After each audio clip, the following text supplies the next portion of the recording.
Hello, everybody. Good night, good evening, and welcome to Random Encounter Productions. My name is Megan Fenner, and I'm your guest DM and lore master for this evening. For our first game of our special Warcraft-inspired TTRPG, I am very excited to be here tonight, and this is such a wonderful table. Yeah, not me. Hey, Zug Zug. We've been working on this for a couple weeks now. We're ready to bring this craziness to you. But for those of you that are not familiar with us here at Rep RPG, we are a video game and tabletop streaming channel. On Fridays we have our Vampire the Masquerade game, and on every other Sunday, Wonder Home, which is some good cuddly fun with a dash of trauma, because it wouldn't be D&D without it. Also keep your eyes peeled on our socials, because we do have 2 new games coming at you very soon that are not mine, so I shan't disclose all of the goodness. But if you follow us on Twitter, on TikTok, and on Instagram, you will get all of the juicy information there. I think that's it for me. So let's go around and see who my trio of good boys are. Matthew? My name's Matthew. I stream on this channel sometime. That's the only thing I have to plug. But I'll start it off so that other people don't feel awkward plugging things. Do you want us to introduce our character names or no? And I'm going to be playing Alethar Bloodweaver, the Blood Elf Warlock. And I'm Andrew. I am frequently found on Rep RPG as well. I like just writing the tailcoats of these wonderful people. I also have my own channel, Easy to Spell. We play video games Thursday evenings and every Sunday. Usually at around 5 o'clock Mountain Standard Time, we play D&D home games. And I'm playing, my character. Who am I? I'm playing Durg, the Goblin Druid tonight. I'm ready. Professionals, folks. We do this a lot. I do this a lot. Wow. Hi. Because our lovely DM and Matthew have decided, I will be referred to as Daddy. I did not decide. You were part of the conversation, but you didn't my friend. Stop it, Matthew. Fair. And all it takes for evil to prevail is for good men to do nothing. Silence was compliance, my friend. So I will be playing Griegzorg.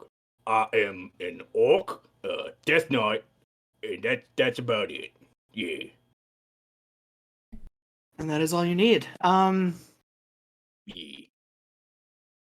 I always hate it when I'm in this chair, because I feel like I have more things that I have to say before we get started, and I never remember what they are. Does that sound like enough announcements to you guys? Yes. Cool. Sure. Okay. Cool. Meg is a lovely dungeon master.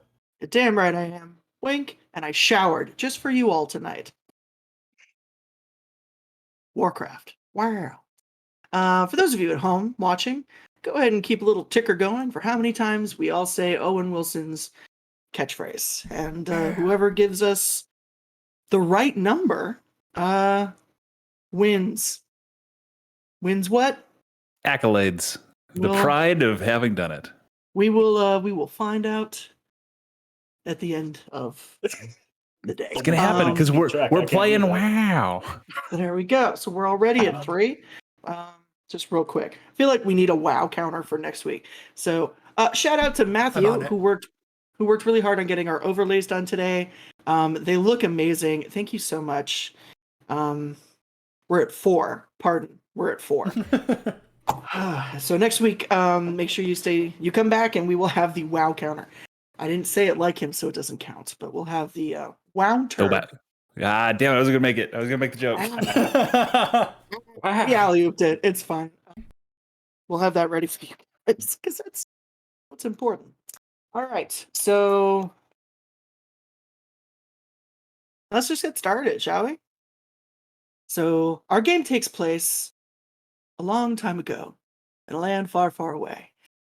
In the world of Azeroth, we find ourselves on the continent of Kalimdor, specifically in the bustling, bursting metropolis of that powerhouse of strength and honor, the most well planned out of cities, easy to maneuver. Yes, ladies and gentlemen, we are in the horde capital of Orgrimmar. There's thick pieces of wood and dirt, a testament to the time, blood, sweat, and tears that were put into creating this bastion of strength, and to always remind the members of the Horde that though at the moment we may be flying banners of peace, this was always a war horde, and to a war horde, it will always return. But we're not just in Orgrimmar, no. We are in the sort of southern part of the Valley of Spirits. Now, the Valley of Spirits is normally home to, interestingly enough, all of the troll ambassadors for the Horde. They spend their time there in their groupings, where they can focus their energies on their Loa, their gods, and connect with their ancestors, the source of most of Tyrell's magical strength. Over time, it has also become home to the cast-offs, the asylum seekers that were left homeless and adrift after the Cataclysm and after the unfortunate events at the Battle for Lordaeron. A giant, bustling mini market of fish mongers and potion sellers, along with thick plumes of smoke, the grinding of gears, and the smell of oil, as the goblins have moved here ever since their upset and the destruction of their home island.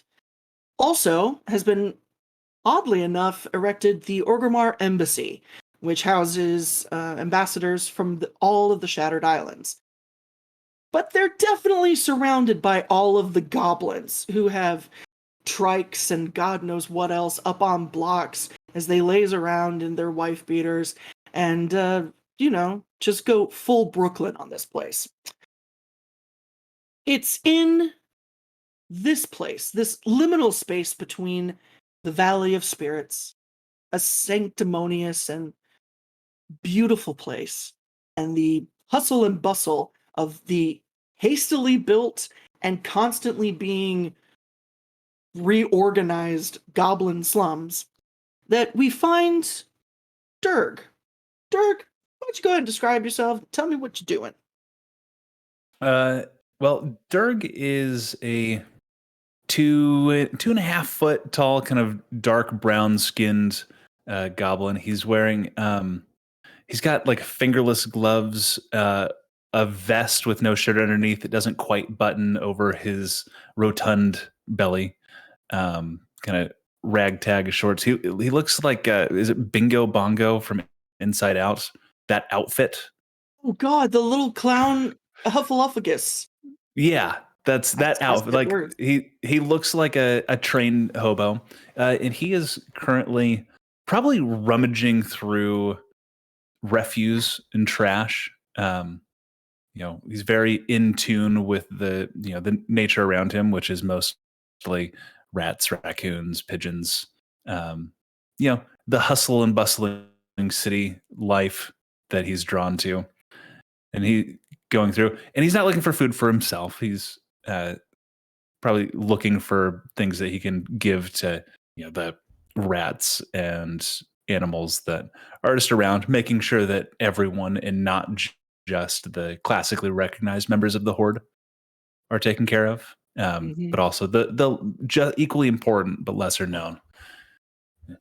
Man, people throw away perfectly good stuff every day. You look around you, it's a bounty of life out here, and it's just all the waste. It's wonder if they're like this in Stormwind. They at least know how to build a fucking city. Oh, I will kill your character. You have no idea. I mean, you started this. That's fair. It's gonna get PvP real fast, y'all. PVDM. while you're going through the trash, a little ways off is a small work. It's called an inn. There's a shingle that says Fizzwickles Room and Board, but it's just cots, open air, with a few tables out front, and then a campfire with a cook pot. There are a couple of goblins at the. I'm trying so hard not to call them gobos because that's cute. There's like two goblins at the table having some sort of stew and conversation. At the cauldron is an older goblin woman who's completely bald, except for like 3 pieces of wiry hair that are just sitting up straight. One eye is constantly half closed, and she's stirring this cauldron, and it's taking her both arms. And you can see, even for a goblin, like she's got some decent arms on her, and they are flexing to the max to get whatever this concoction is she has in the cauldron just continually stirred. A younger goblin with thick goggles on grabs one of the bowls from the two that are eating, empties out the little bit that's left in it, and the guy that he takes it from doesn't seem to care. He just keeps going. So he grabs it, empties it, sort of wipes it on his shirt apron, and dips it into the cauldron. This thick green, like oil slick brown, viscous as fuck, like molasses, something gets put in the bowl, and he walks over to you, holds it up. Yeah, there you go. Yeah, just like Mom used to make, huh? Well, Ma did make it, so. Yeah, and she's never much of a cook, so. Yeah, listen. You don't got to go through the trash all the time. If you ever want something at the, at the place, I'll get you a bowl, man. You're fine. No, I'm well aware. Look, I don't eat the trash. I know they call me the trash man, Dirk. There's lots of other stuff. I appreciate the soup. I'm very aware that I'm welcome to the soup. It's very kind of you. Yeah, I'm just saying, like if you want, you can like bring your animals or something to the soup if you want it. I don't want to tell you what to do. You go. The animals come to the soup. That's. I mean, they gotta like sit at the table, and they gotta get a bowl. They can't just like hit the cook pot. But sure, the animals. I'm not some sort of alliance like night elf princess that just whistles and sings, and all the animals sit at the table, wear fancy dresses and shit. Listen. First of all, fuck those Alliance 2 walkers, you know what I'm saying? And second of all, we got a fucking, what is it, like what are the High Mountain Tauren or something? We got a bullman in there, in the embassy, and his horns are so big he can barely fit through the door. So, as far as it, I don't know, I'm just saying, like animals go. Mm-hmm. It's fair. I'm just saying the level of intelligence. Like, I love all my little friends, but they're not the brightest. They're fucking animals. That's what are we like? We're holding a salon. This is a fancy like let's come and we'll talk theory and stuff. Oh, you sit to get a bed and you eat some sludge. Like goblins. Yeah. Bring a fair point. I will bring. Look, I appreciate. I just didn't want to impose. It's no, it's no imposition. You know what I mean? Mi casa es su house. The fuck are you saying? Is that some sort of like dwarfish? I heard one of those void things. One of the like the not night elves. Oh fuck yeah! I don't know. Yeah. Yeah. I don't know what it means. But I'm gonna assume it's kind. Sure. Yeah. Sounds good to me. I mean, no one's hit me, and I've said it like 3 times. So I think you might want to figure out what you say before you just say it to people. That's fine. We're so low. You know what I'm saying? I say what I'm saying. I feel you. I feel you. I get you, I brother. got It's you. good. It's good. Hey, listen. Hey. I don't know if you noticed or nothing. But the war board, the war chief board down at the Yeah. yeah. It's got some new stuff on it. Oh, yes. Go by how You know, I much don't know if you're looking for Uh, work or nothing, but I don't know. I'll mosey on over when I got time. That's might as Yeah. well. Listen, up to you. You know what? I'm not Keep trying it to tell you how busy. to live your life. Absolutely. No, it's Sure. fine. Yeah. You know, you wouldn't step up to me like that. I got you. Nah. Cool. Yeah, you I'm not gonna finish this. You're welcome because you. I'm just I ate a little bit ago. It's fine. Sure. I don't want it to go to waste. Yeah. Yeah. Absolutely. You know, I appreciate it. I got you. Yeah, he takes it. He just like chucks it over his shoulder. It yeah, a couple of giant cockroaches come like they're little. What are they? Are they? Oh, they have antlers. And They have Antennas? Antenna. That's what I was like. Antenna. It's an A word. Do they have antlers? They're like deer. Antlers! That's horrifying! Yeah, those fucking cockroaches with the little cockroach antlers. Oh my god, that's so freaking cute. All right, but like the antenna like poke around at it, and then they all like with a little just sort of scurry away from it, on mass. So I don't know, you know, it's whatever. But hey, it's just good. It's good seeing you. You know. I'll be It's sure to always- come by around more often and not just to go through your trash. Yeah. That's- You know, it's always nice when you're around. Yeah, you know, whatever. Gotta get back to it. All right. Yeah, I got a thing too. Yeah, like yeah. the one armed like kind of like half hug pat. Like Yeah. yeah. All right. All right. See you right. later. He goes back. Yeah. So yeah, if And you'd yeah, like. I'll make my way over to the warboard because I don't know if it came out. It came across, but Durgus broke AF. Sometimes we go through trash because we want to. Sometimes we go through trash because we have to. Yeah, you make your way to the warboard. It is right in front of the hold. Which and make a history check for me. History. It's a 17. You know that the hold is currently empty, as there is no sitting war chief. And the council, kind of, that is looking after the horde, none of them particularly want to be here. So they've all fucked off to their own capital cities. There, you see like a couple of the grunts and guards going in and out, and there's still the honor guard is still there. So it's not like the throne room's just been left empty and whatever. But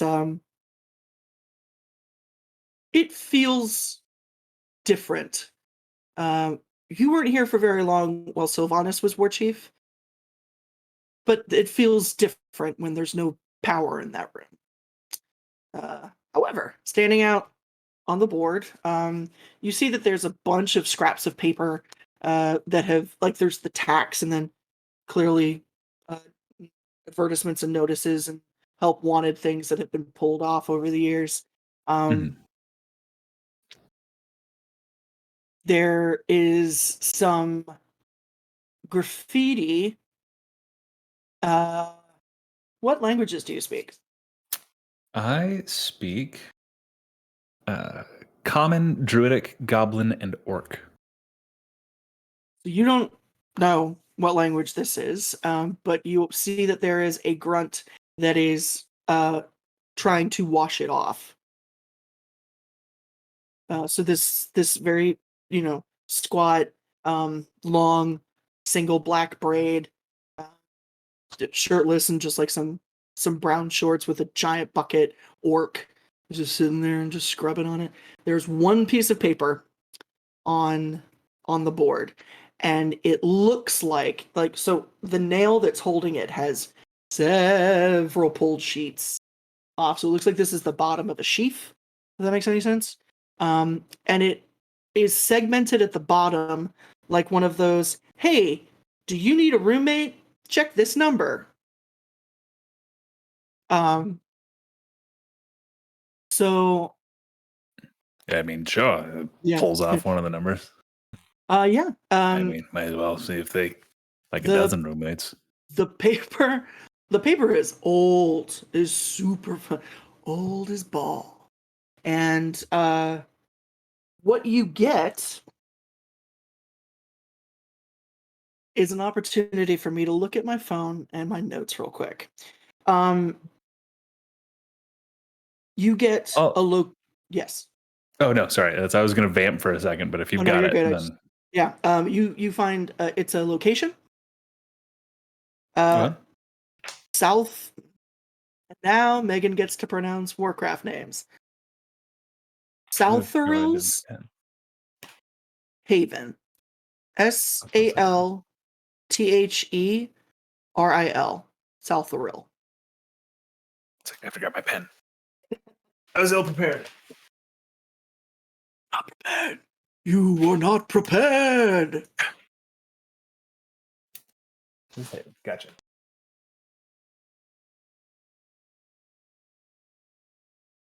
Okay. Southerill's Haven. Sunstrider Reserve.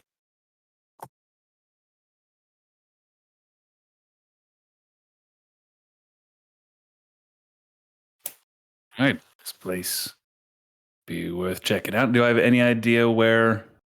Gonna say make a what do you want? Do you want to do history? Do you want to do survival? What do you think? Probably survival. Yeah, definitely Okay. survival. Natural 20, 25. Heyo, yeah, you know where this is. It's on the Eastern Kingdoms. It is south of Silvermoon City, the capital for the Blood Elves. Oh, Blood Elves probably got real good trash. The best trash, my friend. So in order to get there, you have some options. To stand out in the market square and you start yelling, looking for teleport. Absolutely. Looking for absolutely. teleport. With your WoW emotes. Hold up a sign. You can teleport for trash. Will No. trash for teleport. Trash for teleport. Trash for teleport. Looking for a teleport to the Eastern Kingdoms. Thank you. Trash for your teleport. You can try to hire a mage or Grimoire if there is. They used to keep sort of like the portal masters in the Valley of Spirits? No. Valley of Shadow, or the Cleft of Shadow, sorry. Which is underneath Warsonghold. Not Warsonghold, is under Orgrimmar. And they recently have moved them. Actually at the insistence of Sylvana so that she could get to them faster. They're right off the gate to Orgrimmar. So you can either try to find a mage that looks down on their luck, or you can try to barter, or con your way into a portal usage from one of the mages there. Yep, conning my way into a portal usage seems like the sweet spot for Durg. So Listen, okay. I'm gonna go stake out the area until I find a sucker. Excellent. I've dropped my pen, so hold please. Yes. While I goes blinking. You're not the only I just one really hope with the pen problem, Andrew. I just really hope that when that orc finishes cleaning the board, he goes, "Job's done." Just wanders off. You will. Job's done. Job's done. I really thought there was going to be a lot more head down, ass up than it ended up being, so I apologize. You chill outside. You do the NPC coin flip for a little bit.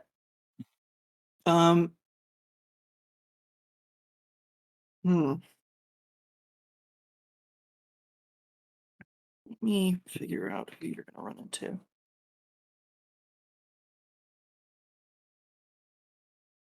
Okay. A ponderously moving Tauren woman. Tauren are huge regardless, but this one's clearly not fully grown yet. Like, she's not, to quote the poet, she's not a girl, not yet a woman. She's a little shorter, and her horns are still a little stubbier than they should be. She's a thick mane and like twin braids. Cream-colored fur with some brown patches to them, and a no, she doesn't have a nose ring because that means she's a bull. Haha. I learned that from my mother.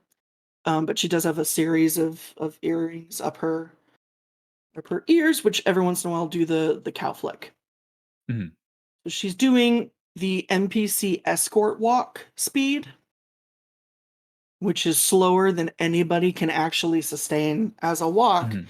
You see she's got one arm full of scrolls and books, and the other one, there's a book that's open and is floating just this much above her palm as she walks, and every once in a while she'll flip a page just with her hand wave.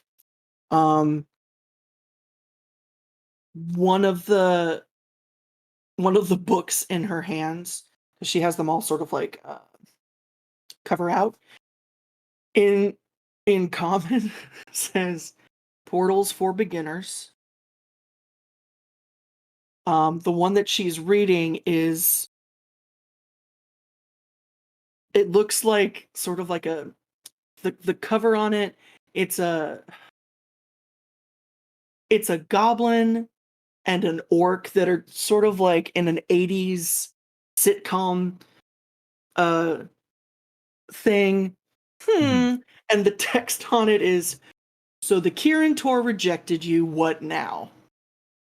Life as a mage when you're not an elf."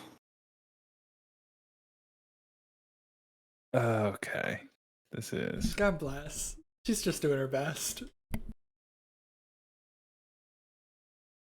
I will like kind of like trying to casually like walk up, but I keep like can't get the timing right to like casually approach because she's moving so slow.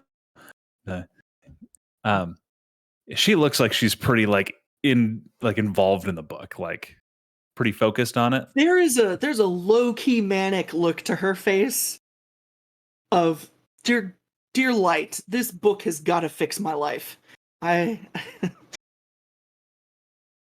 do that. So Dirt walks up and kind of does like the walking next to her and like kind of trying to catch her eyes so he can like politely be like, "Hi."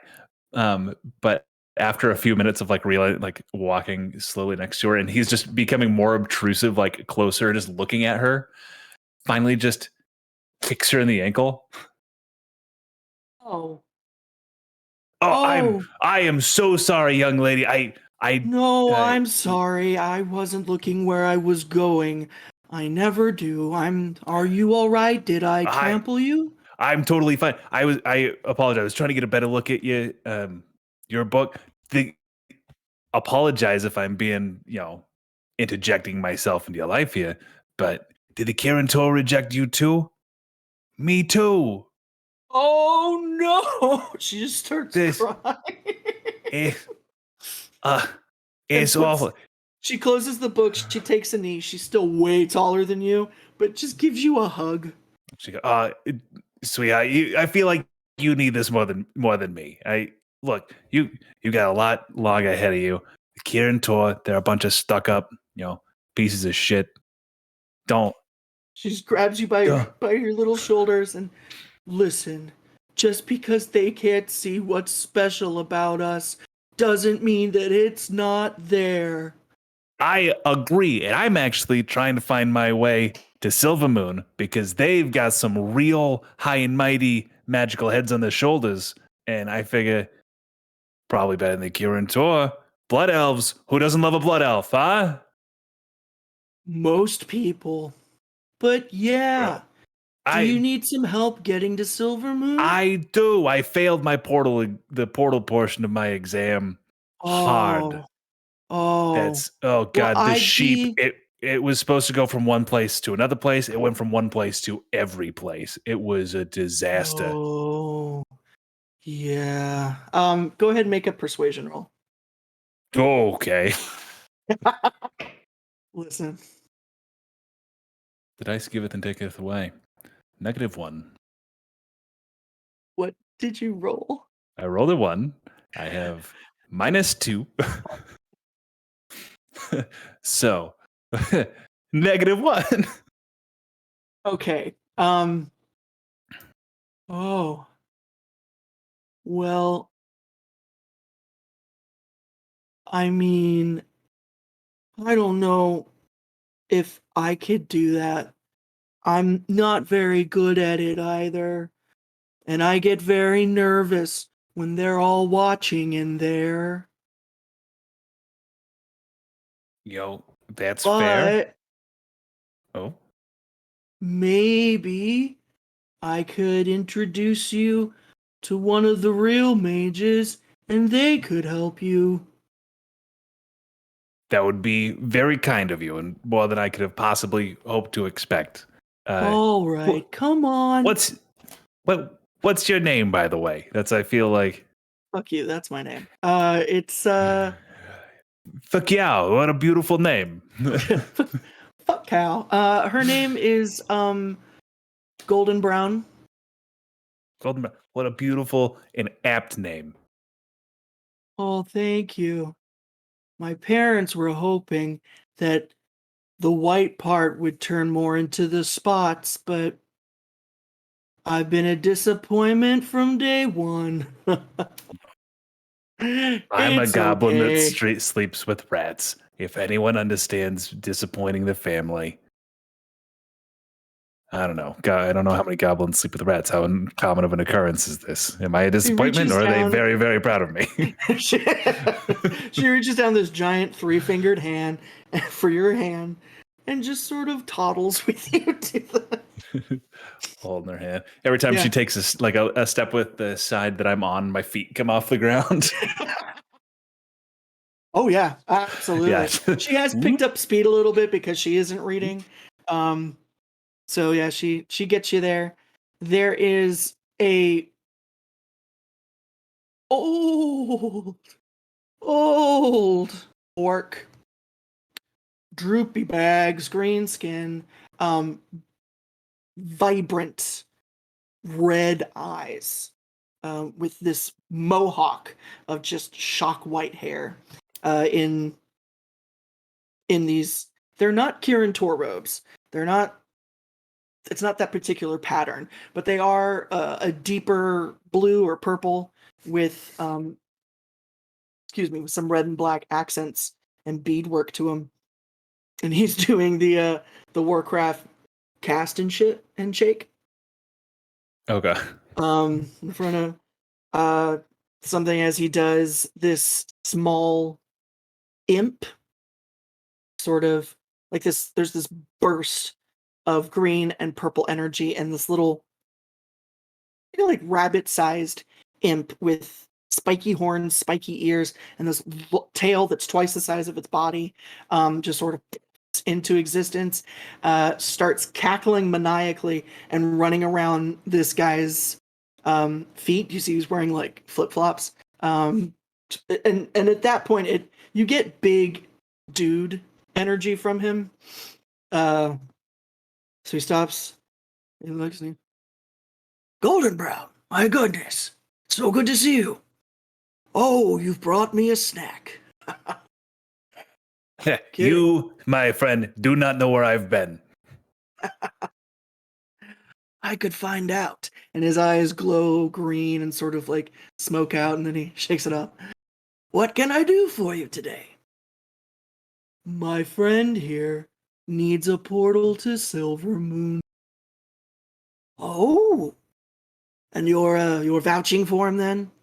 Yes, I am. Us failures have to stick together. Exactly right, dear.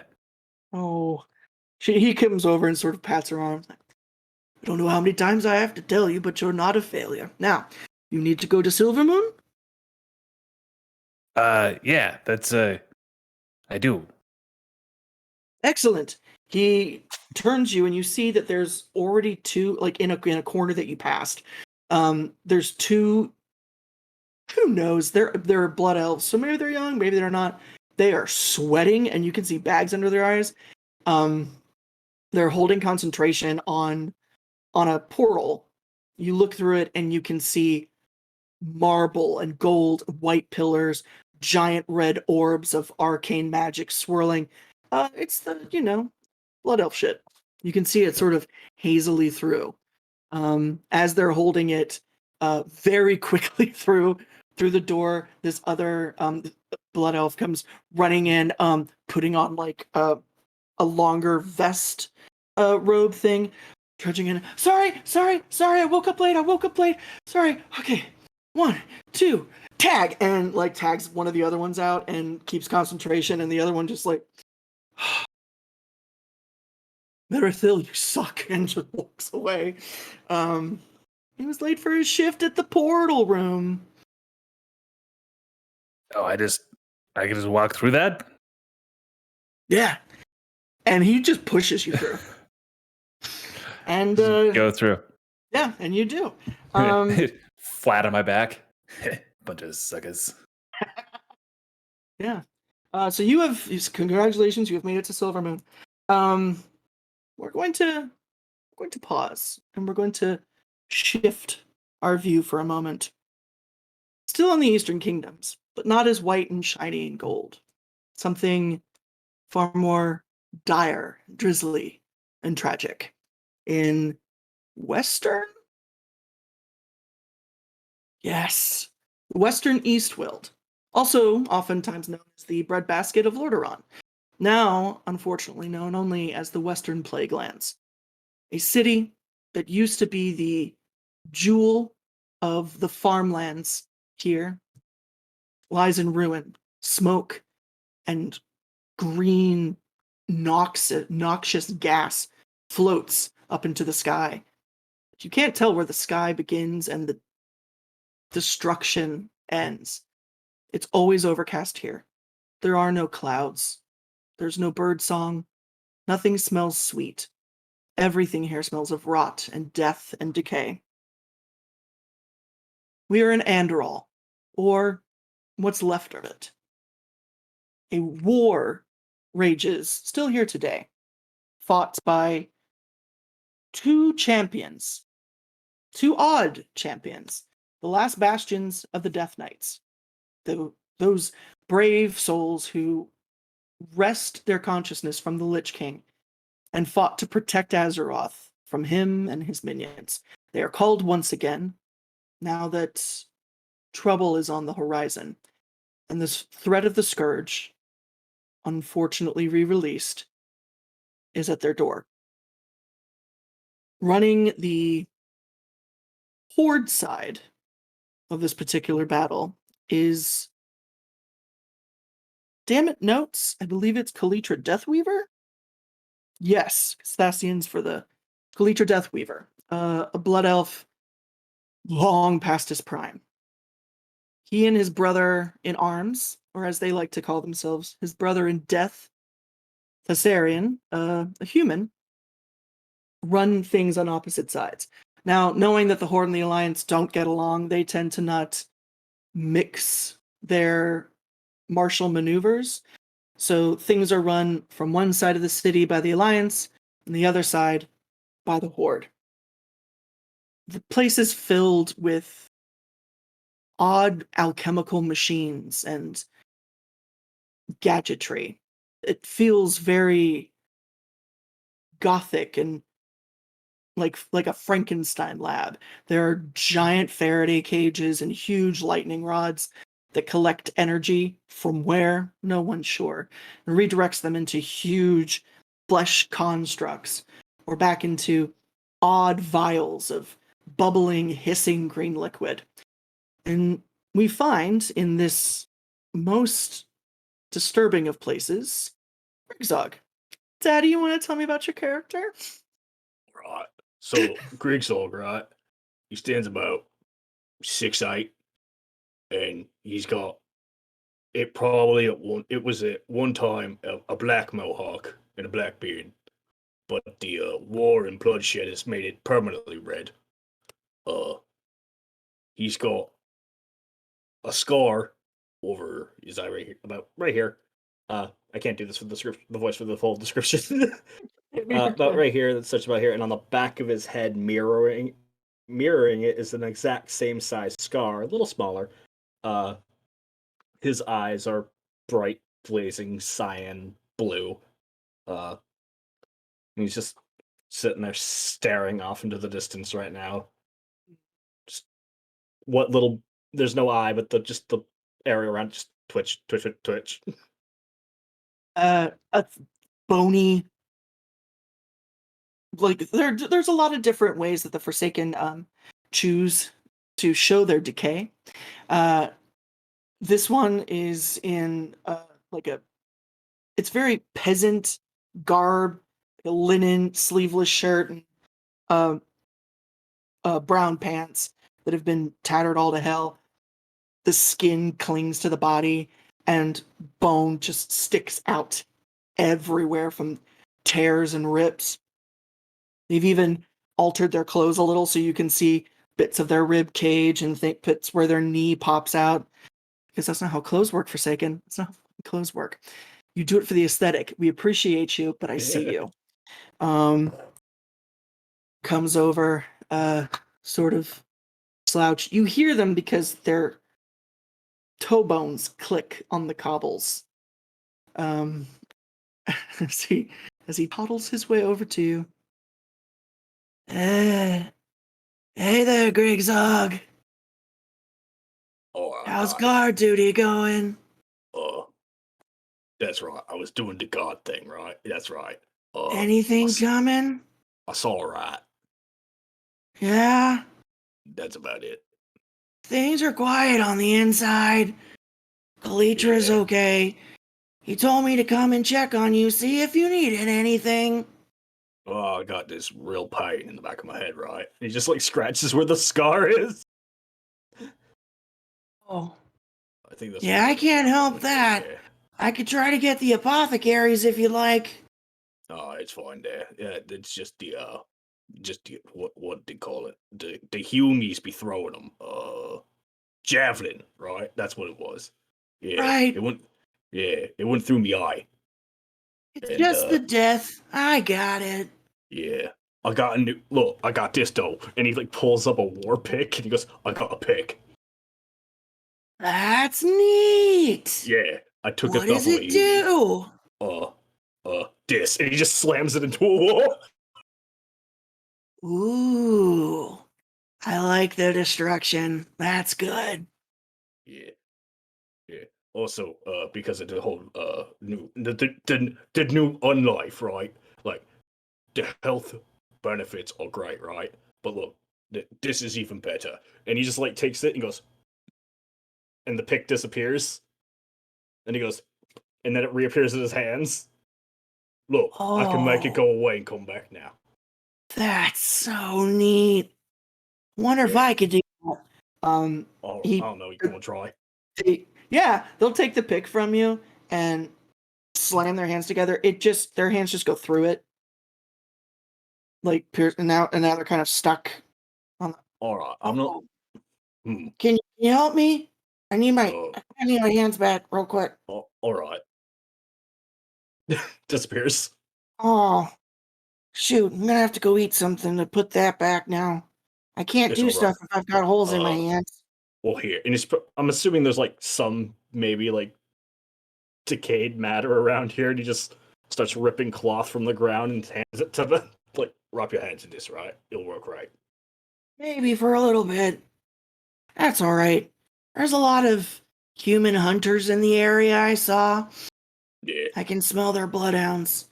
I'll get a snack later. It's okay. All right. I ain't felt hungry yet. Is that normal? Yeah. All right. You don't feel anything. No, just it's itching. It's just itching. Oh, it'll go away eventually. Oh, it's Everything real does. And they sit next to you and kind of pull their knees up and just stare. It's a nice wall, right? It's I'm a scratching good on it. wall. Yeah. Hey, Grigzog, Yeah. what's it like having a leader still? Well, I mean, like, and he kind of like plops down. He's like, well, I don't know. They told me to stand here, so I'm standing. Uh, You have right. purpose. Do I? I mean, like, from mate, remember? Purpose was to die, and now I've died, right? I don't know what comes after this, right? So I'm just kind of like, cause what the uh uh that big blue guy, right? The Lich Lord, Lich King, right? Yeah. They're gone, all right. So like, I Yeah, don't but know why I'm here either, right? So yeah, like, but you still but you don't have Arthas anymore. But you got the other yeah. one, and you got the four horsemen. That's so cool. I mean, I'm not sure they like me too much. They keep telling me to look at the wall and not talk. So They don't have to like you, but at least you have someone telling you what to do. Man, I miss that. what do you do then? What you do, right? Like, Well, you got something to do, right? I kind of just walk around and I talk to my friends. Well, at least you got friends. Yeah, that's true. I don't have purpose, but I do have friends. Yeah. That's okay. Thanks, Maybe, Grigzog. maybe you and your friends, right? You form like a little group, right? And then you go out, you find that purpose, right? That's really good advice. Yeah, you You're got good it. at this.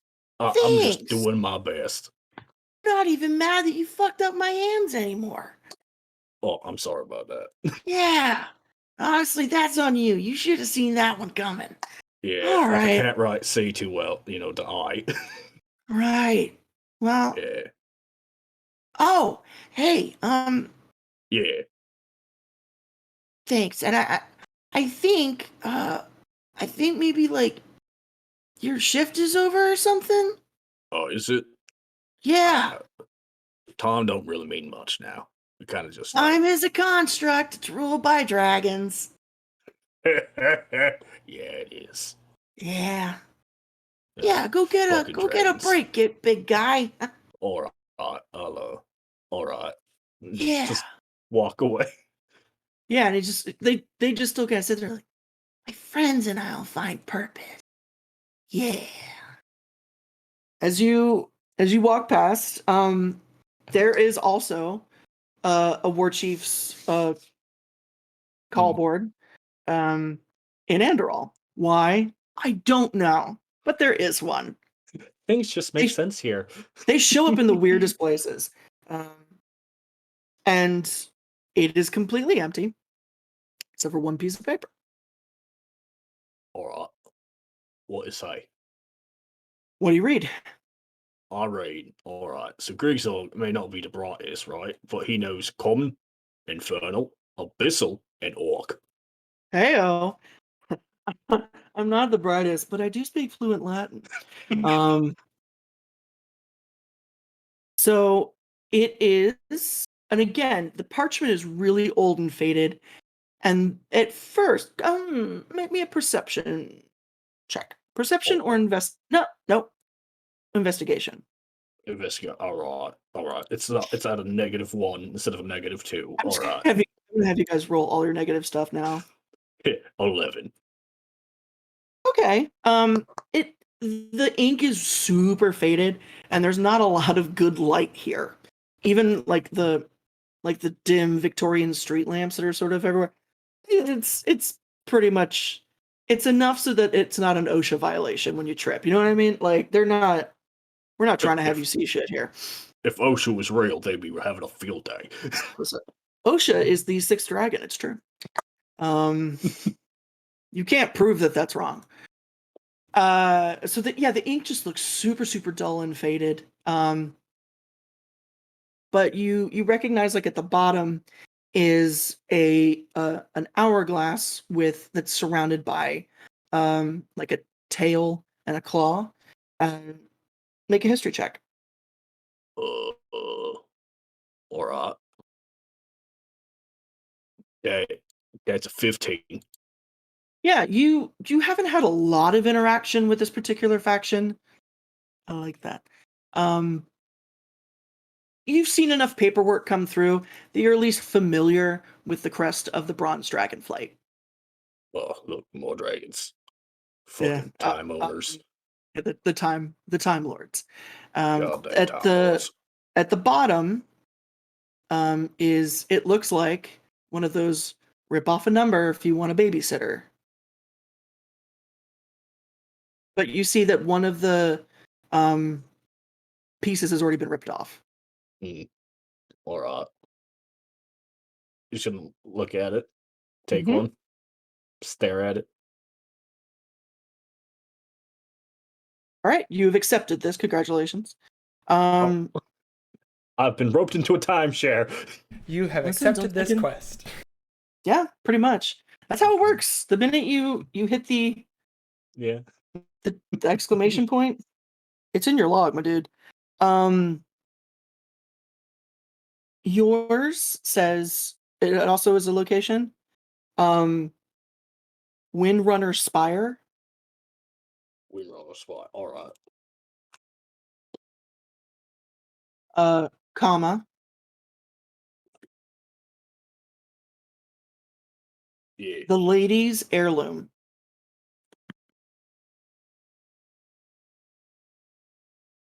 Is that ladies Ladies' earroom. Got it. singular or It's plural? it's possessive. Thank you. It's a possessive lady, not a plural lady. It could be All both. right. All right. It could be, but this one is not. All right. All right. So, Windrunner Spire, ladies' earloom. Got Yes. it. All right. Go ahead and make a survival check because we've established that's what map checking is. Oh, that's gonna be a 19 plus 1 make 20. Yeah. Because you are a Death Knight, you are undead, but you are not the Forsaken. Sylvanas was never your leader. Your leader has always been the Lich King, and there must always be one. And so right now, but she is also a very large part of the undead's history. So you know enough about all of that. Also, Kalitra Deathweaver died in Farsong Woods in the forest. And whenever Thessarian comes over and visits, because they gay as hell and they super secret date. But like they'll sneak over to each other's bases every once in a while, just spend time with each other. Whenever he and Kalitra get together, they get in their cups. It always starts with, "Motherfucker, you stabbed me." It's like, "Yeah, I did." All that kind of stuff. But they start to reminisce about what it was like being stationed there and what the forest looked like before the Scourge and this, that, and the other thing. And you know that he's mentioned the Windrunner estate and that it is Megan knows directions. It's good. Well, it's not directly west, but it's west of a town called Tranquillin, All right. which is in riding distance for you because it's on the eastern kingdoms. All right. So you can, if you can make it there, you can make it anywhere. I can make quite a few pieces. All right. All right. But you can definitely make it to Tranquillin. I'm gonna head over with this to like the general's room to where like they're having all just like and no, and then walks away. Yeah, like they don't even have a chance to like respond as you just sort of nope the fuck out. I just told my leader, hey, I'm leaving.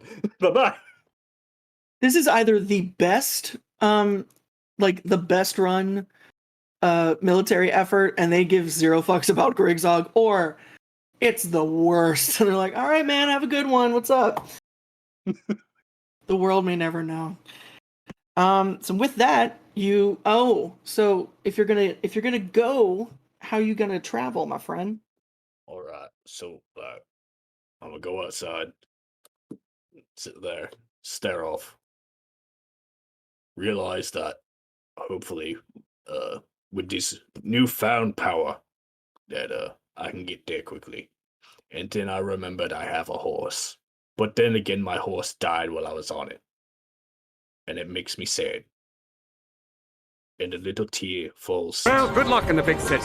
You can make it here. It's the ground. And then there is a haunting shriek.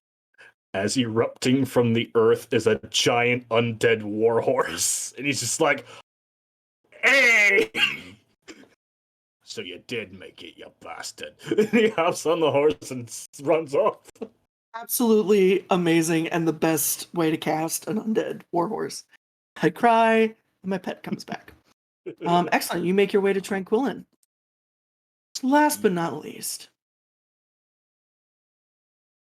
that's gonna be it for us. Good night. Okay, Yep. bye everybody. Nice night, everybody. Yeah. See you next week. We find ourselves in the blissful, beautiful, banal capital of the Blood Elves, Silvermoon City.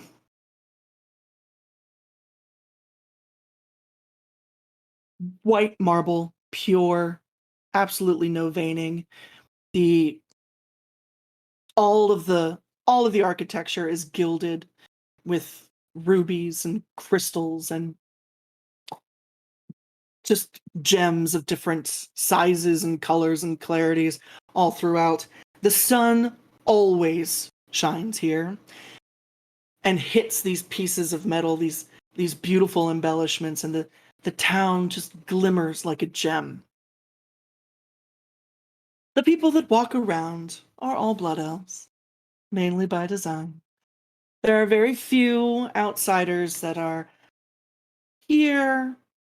There are a few that are being toured around by a young, chipper by blood elf standards, but very customer service appropriate woman, blonde hair, a red and silver dress to denote that she is indeed a representative of the royal house of Brightwing, and is not Brightwing, sorry, Sunstrider, and she's walking.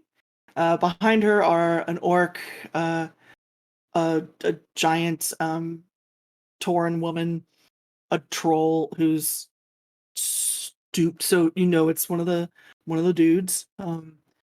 With the stoopage is now a lot shorter than the Tauren. It's actually maybe like a head taller than the Blood Elf, and I feel like I'm missing one. Who are the OG races for the Horde?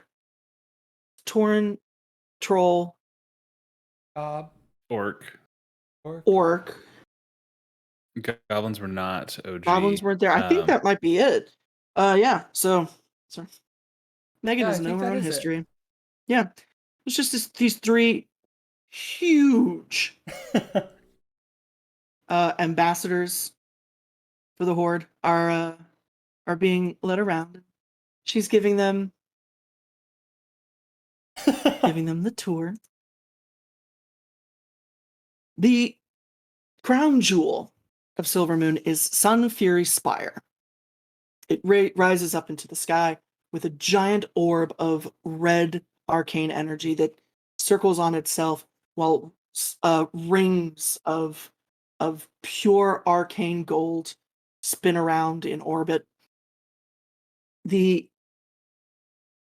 plaza in front of it has a giant reflecting pool, and the marble here is less white and more golden, more sandy colored. This area is called the Court of the Sun.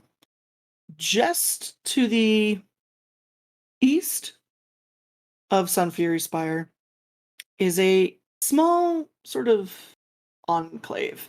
Uh, there are no doors here in Silvermoon. Why would we hide anything that we do? Everything that we do is beautiful and perfect, and no one would ever steal.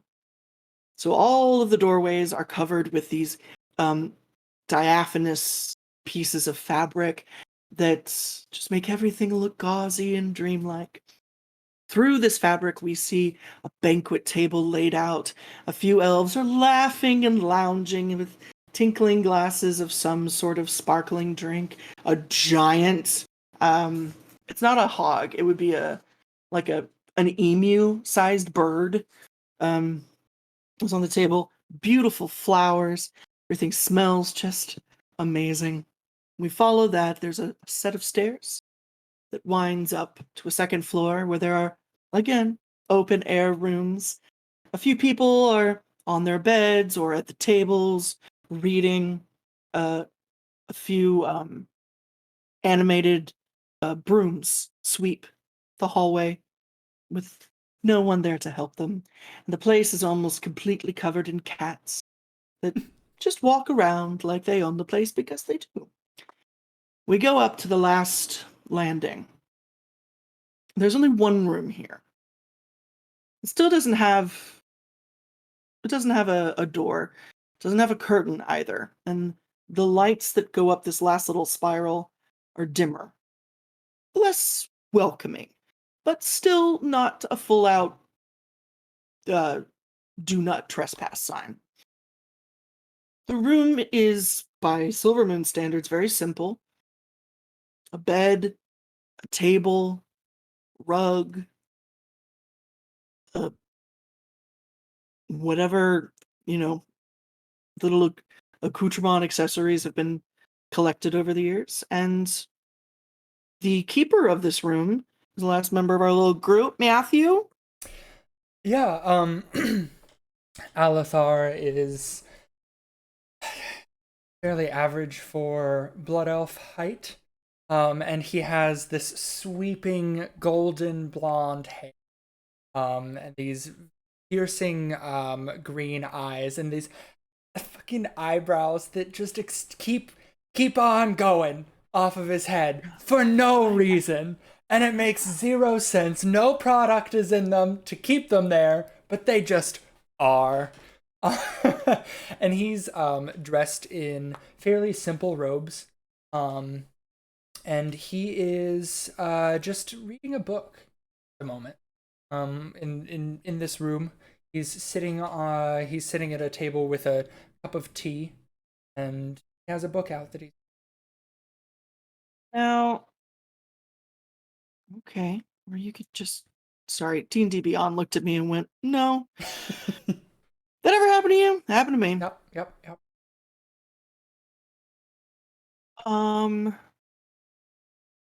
Let me look at something real quick because I thought you were gonna talk about your eyebrows a little bit longer.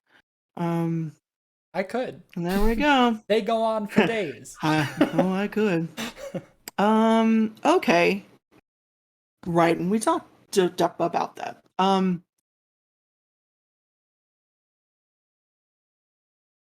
Excuse me. As you're reading, Yeah.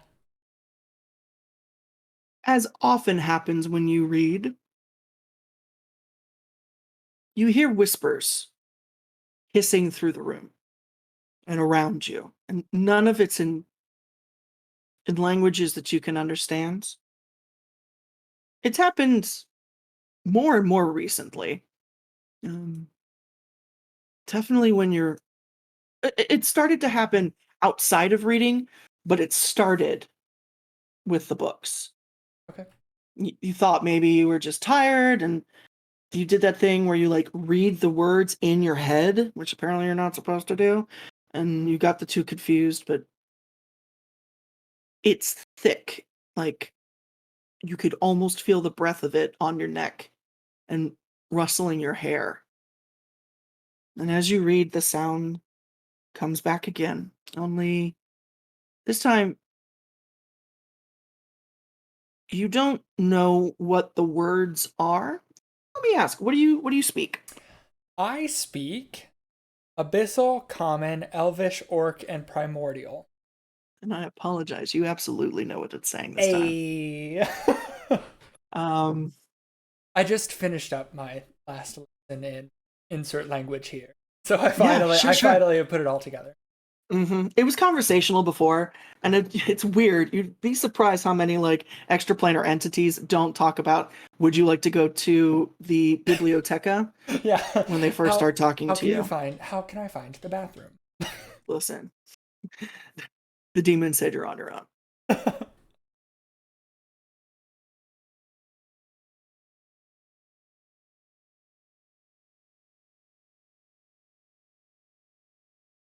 You hear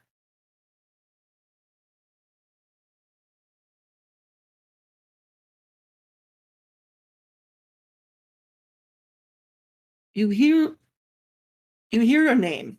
You hear Kaothos.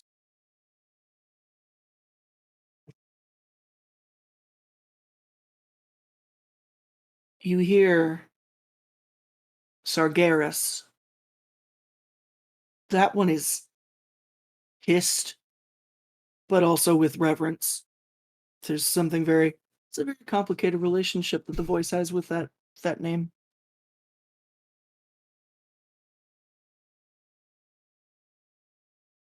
You hear Sylvanas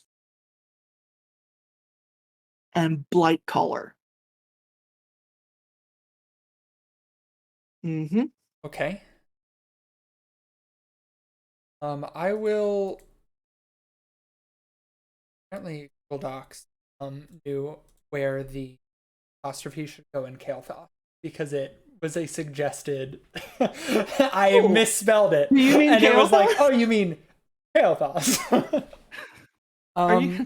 Clippy comes up. Are you trying to write Warcraft fan fiction? I can help. Literally. Okay. I will he kind of cocks his head a little bit and repeats them a couple of times, doing that thing where you're trying to make sure that you can remember whatever like you've been given in a list of things. Mm-hmm. Right? And he will go over and get some parchment, be able to write these. Sure. You do. As you write them down, the ink blows away. Except when you write Blightcaller. Okay. That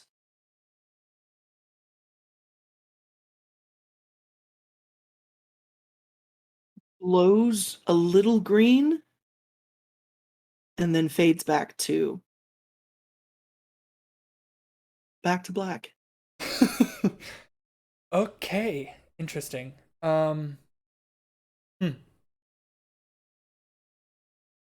That is odd. Huh.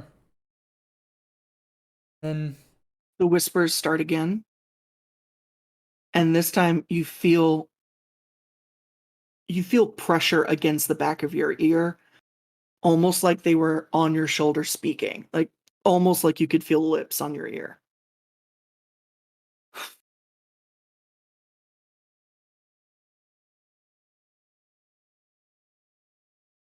The dragon. Nozdammu.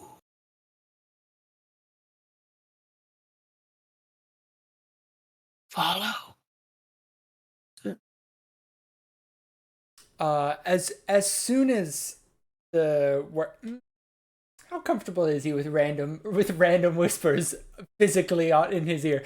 He'll kind of jerk for a second, and whenever it just kind of continues, even as he moves there, he will just listen. Right. Well, why not listen to the weird voices in my head? All right. They will try and those names, does Nozdammu ring a bell as something that I have read Make in a a- book that I have up here, or You can make a history or an arcana check. And I need to check something because I think I just mispronounced it. yeah. They are the same. So I will do Damn it, an Megan. Arcana check. It's Nozdormu. Nozdormu. Yes, I put the R in the wrong place on that name every damn time. Okay. That is a 23 Arcana. Okay. So which names? Um, What? for now, Nozdormu. Blight Collar interests me, but I think that warrants more research before. Whereas Nozdormu was a command. Nozdormu is the leader of the Bronze Dragonflight. Gotcha. Okay. Also, sort of out of and like you go, oh, fucking right, of course it is. Because you've seen him around. Because his preferred shape outside of dragon is that of a blood elf. Oh. He's one Okay. of the few. The rest of them honestly prefer gnomes. Okay. Something kind of small, and a little unobtrusive. He's the only one that really likes looking pretty. As he should. And he does. He's absolutely gorgeous. Everything about him is golden. He has like bright bronze copper eyes. Everything on him shines. Okay. Yeah. I will head on down from my tower. Rapunzel, Rapunzel, let down your hair, and I will see if he's in town. Excuse me. Does anybody know if there's a dragon around? Yeah. You make your way. Make your way. Make your way out. This particular enclave opens up into the Court of the Sun, where there is, again, I shit you not, for no good reason, a War Chief's call board. There is the same graffiti, though you wouldn't know.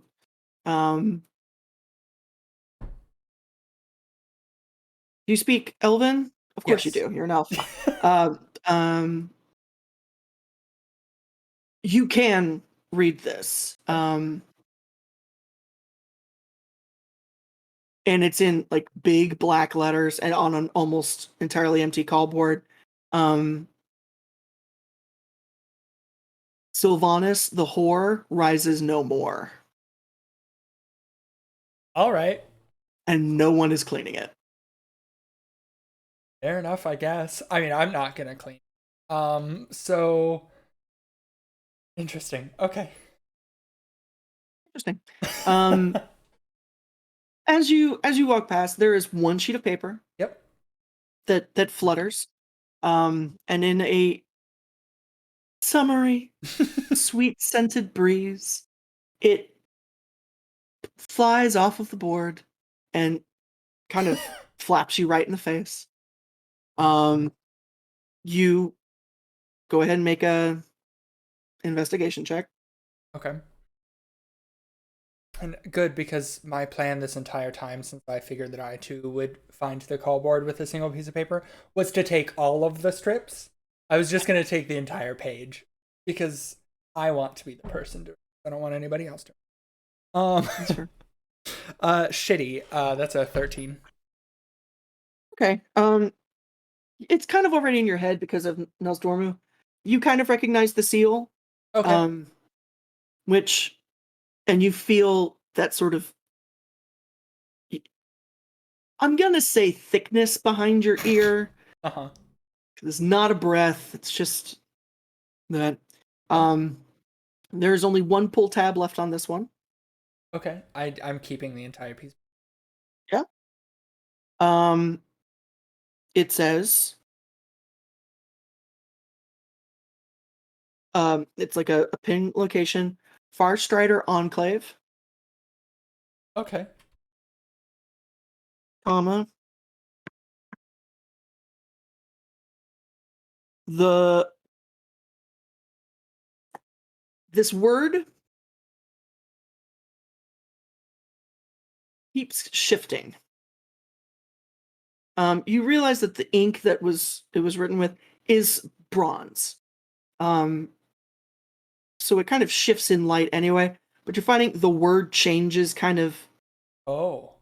as Okay. you're reading at it. It either says champion or traitor, depending on which. Huh? It says the champion traitors weapon.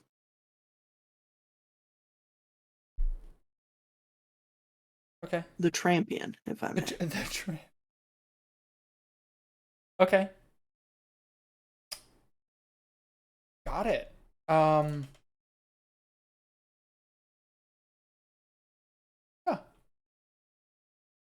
I will take that and I will put it in the bag. And don't want to know if do I know how to get to the Far Strider Enclave? Yeah, make a survival check. This is how we check maps. Oof. Damn. -1. This will go well. That's so cocked and I don't want it to be. It was on the edge between, like, directly with the edge pointing up of 19 and 3. So I wanted it to just be one of the two. It's a 15.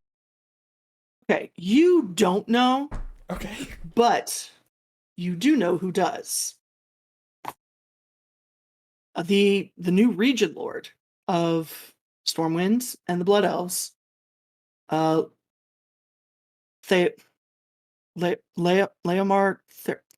What's this? I just call him Jackass, so I can't ever remember what this fucker's name is. Lorthamar Theron? Ah. Okay. Oh. Region Lord of Stormwind, former Ranger General of Silverman. Or not of Stormwind, of Silverman. And, as luck would have it, he has court in Sunfury Spire. Ah. How useful. Isn't that funny how it's right there? Okay, yeah, I'll head on up to Sunfury Spire and I can have a chat. You are moving on up, and you're allowed easy access. You are a blood elf. There's no security check for you at all. I would throw a fit if there was. Of course you would. The entire way up, there's a beautiful crimson red carpet with gold embellishments and an honor guard on every other step. In just the most audacious show of force. They all have. I'm not entirely sure what these weapons are called. But you know the elves in the Hobbit movies? They fought with like those double-edged. Uh-huh. Are those just double-bladed swords? Double-edged swords? Sure. You can like do follow-throughs. Those. They have those. They're at Swords, the yeah. ready. I nod to a couple, Also- wave to a couple, wink to a couple. Just finger gun. Yeah. You Cusco your way up the stairs. Correct. And you've been here before. There was a time in your life when you actually used to do shifts at the portal room. Yeah.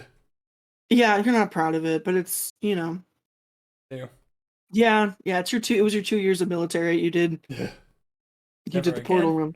So you know that the portal room, weirdly enough, is right in front of the audience hall for the Regent.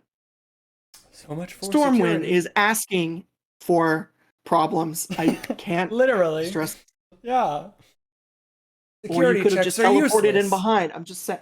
Yeah, they're all out front. It's cool. So it's about this time that you roll up. You hear a commotion in the portal room as as a visitor from Orgrimmar comes in, one of your horde brethren, who you are just so beholden to have there. None of the blood elves in the room seem terribly pleased. All of their faces are scrunched as though they smell something bad, but you don't think this person smells. It's just their faces. Yep. When non-perfection is in front of them. And strolling out of the portal room comes Durg. Man, this is a real nice place. I thought it might just be the portal guys. Do you have to like turn sideways to walk through a door, or do your eyebrows just kind of bend?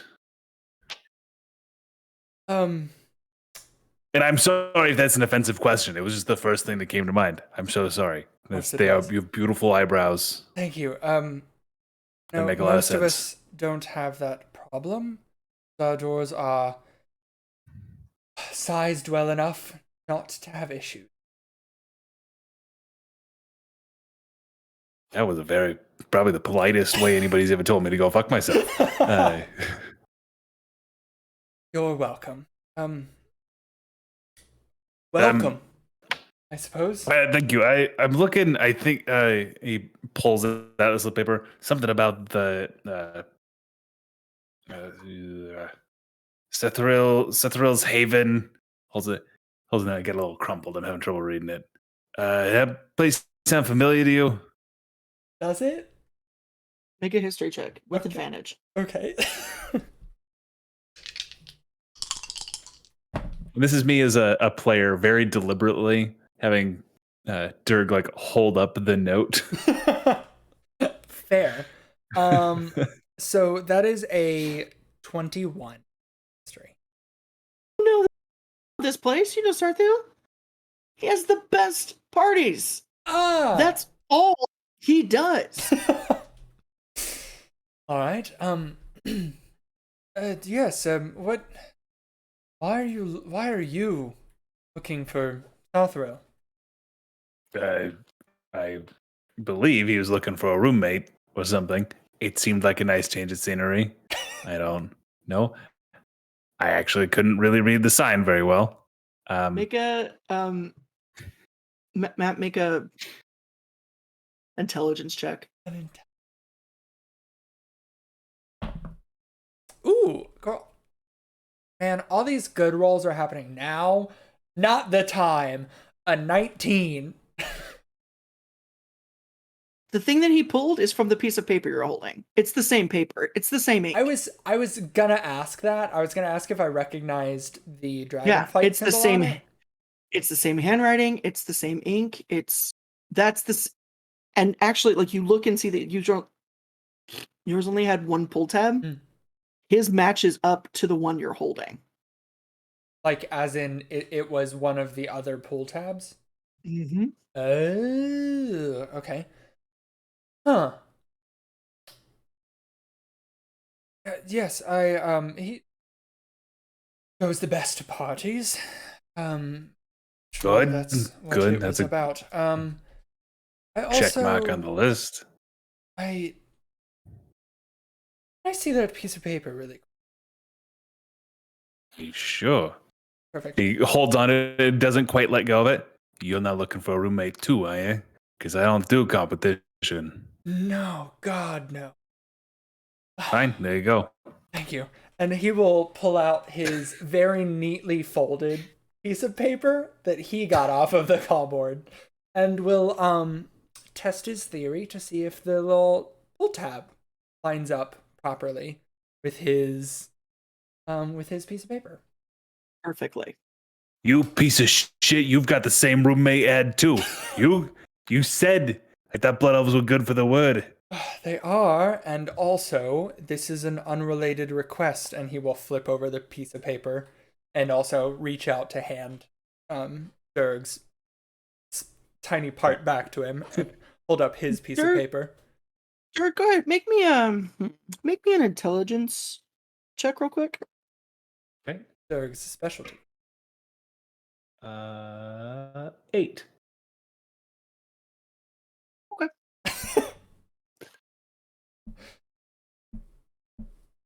Mine is And good. can I read it when he points it at me, or is it in a different language? It's in the. I'll be honest. You never checked. You just grabbed it. Oh yeah, sorry. I thought you said it was an ad for roommates. No, I said that's like, what the Dirk would pull go for that. tabs look like. Hey, my bad. That's, I never read it. Yeah, you just picked it up. Hey, it fits. It went into his quest log and just has to knock it out. But now that you're looking at it, you do remember when you grabbed it, none of the other pull tabs have been pulled. And now that you're looking at yours, there are no tabs left except for yours. Huh. That's weird. Bunch of competition for the roommate, which I suppose I just kind of made a presumption here. Which is my fault. I'm not mistake. apologizing. It was my bad. Maybe he is looking for a roommate. I would not know. But hey, it looks like I'm made my way this way for a party, and turns out it's really fucking easy to get from one continent to the other. Like, we make a big deal out of this. Like, we've got a whole ass airship set up to get from one place to another, and I was literally pushed from one continent to another. This is like supreme transportation. I tell you, one day everybody's gonna have these in their homes. It's gonna be beautiful. Do you not have fucking doors here? No, why would we? I mean, I guess going freak, but sure. Guess that's what if all blood elves are into that, I've never heard of like a racially centralized kink. So, Welcome to hey, it's Warcraft. cool. It's cool. Man, he's really is going to be, he does throw the best parties, doesn't he? Yeah, yes. I told you, he throws the best of Were you parties. going to give me directions or show me the way? Sure. Like, what's the... I will just show you. And he will start to actually give me 1 second. I need to speak to somebody first. Sure. I'll look around a little bit. You'll find me. I stick out like a sore thumb here. And he's just gonna walk into whatever the nearest door is. There is one directly across the hall. It is just a room of mages, very much Kirin Tor. They're in the branded robes with the eye. Funnily enough, taking turns turning each other into polymorphing into frogs and sheep. You guys really get into this weird stuff here. Let's say Gerbil's quite the choice. Fucking Kirin Tor. I would have knocked, but he gestures back and goes, I'm just gonna see myself out. Have fun, kids. You leave just as like a bolt of purple energy comes your way as a polymorph goes off the wall. Damn. I wanted to see if it would turn the sheep green. Oh well. And well, whatever Alethar is up to, Dirk is just going to walk around and just be himself in the city of Silvermoon. Seems like nothing could go wrong. I'm going to set up a timer. We're going to see how long this conversation goes. And then we'll roll some shit on a wild magic table and see exactly what happened. You walk out and it's the Donald Glover community. Just Silvermoon's on fire. I know I shouldn't have left him. Dirk is there like... And Dirk is Travolta. Dirk's the troll from the Donald Glover scene. Smiling at you glassy-eyed. You walk in. Lorthamar is there. Surprisingly, by himself. Oh. Usually he has his boys around him, but they seem to not be there. There's a couple of Lorthamar Theron is majestic as fuck. He is. It's hard for elves to show age. It is a testament to how old he is and how much Lorthamar has been through. There are creases in his brow. His hair is very, very pale blonde, not quite white, but there's still a little bit of flaxen color to it. He's got them eyebrows though. His eyes are bright green, except for the one that is completely missing and has been replaced. So there's this very, very thick scar. It's been replaced with a orb of just solid metal. He wears, considering Silvermoon and how extra we like to be, his armor is very plain. It's far less intricate and ornate than the honor guard that stands outside his door. He does have a cape on, so you see that there is a hilt of a sword on his hip. But you know his reputation enough that there's more on him somewhere. Sure. Lorthamon was a ranger before he was Regent Lord, and yeah, that man's got some Elizabeth Swan weapons just all over his body somewhere. You have no idea. So there's a couple of assistants that definitely come up to like just mid chest on him that are handing him some things. It looks like he's signing off on some.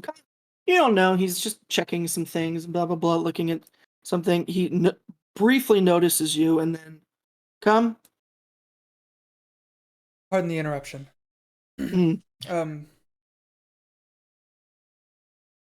Yes. Yes, I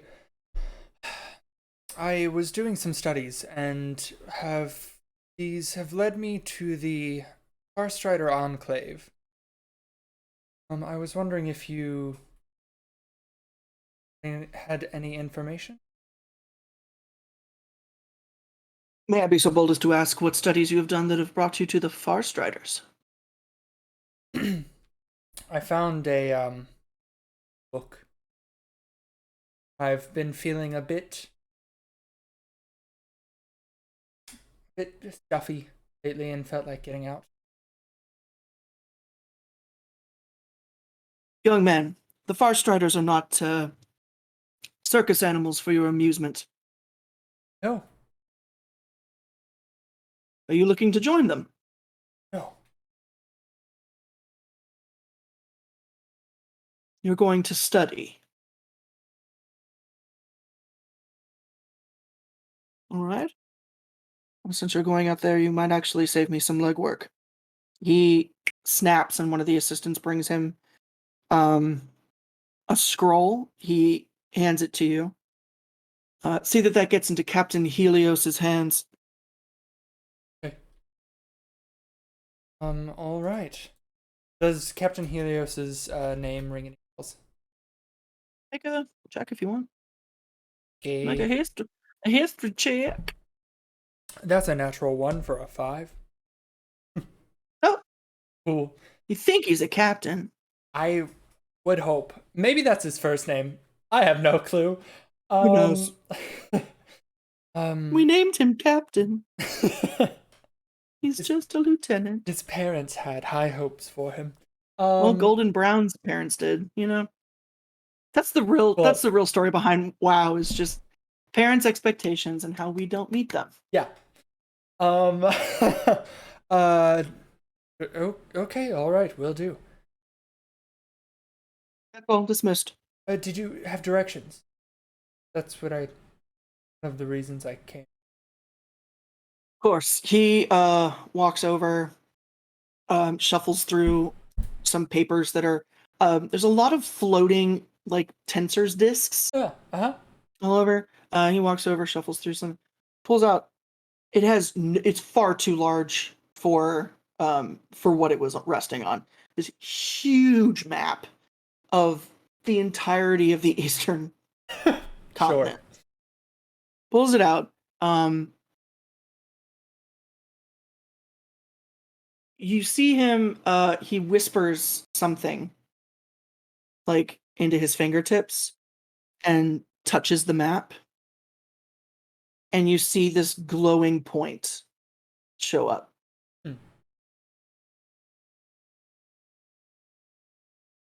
All right, perfect. Thank you. Yeah, and he rolls it up and hands it to you and says, "Old Far Strider trick. Wink. Sorry, I have to say it because otherwise it's just a blink." Fuck. I appreciate it. He will roll up the app, put the scroll in a different pocket. Now has too many papers. And he will nod and leave and go find that fucking goblin. As you're about to walk out, he's not looking at you. He says, "Alethar Bloodweaver, Sir? whatever happens with that goblin in my city is your responsibility." All right, I'll see that he leaves as soon as possible. Make a wisdom check for me. Oh no. I didn't say save. Yeah, but wisdom's not my thing, Megan. That's an 8. Okay. All right. Yeah, I'll see that he leaves as soon as possible then, and head out and try and find that.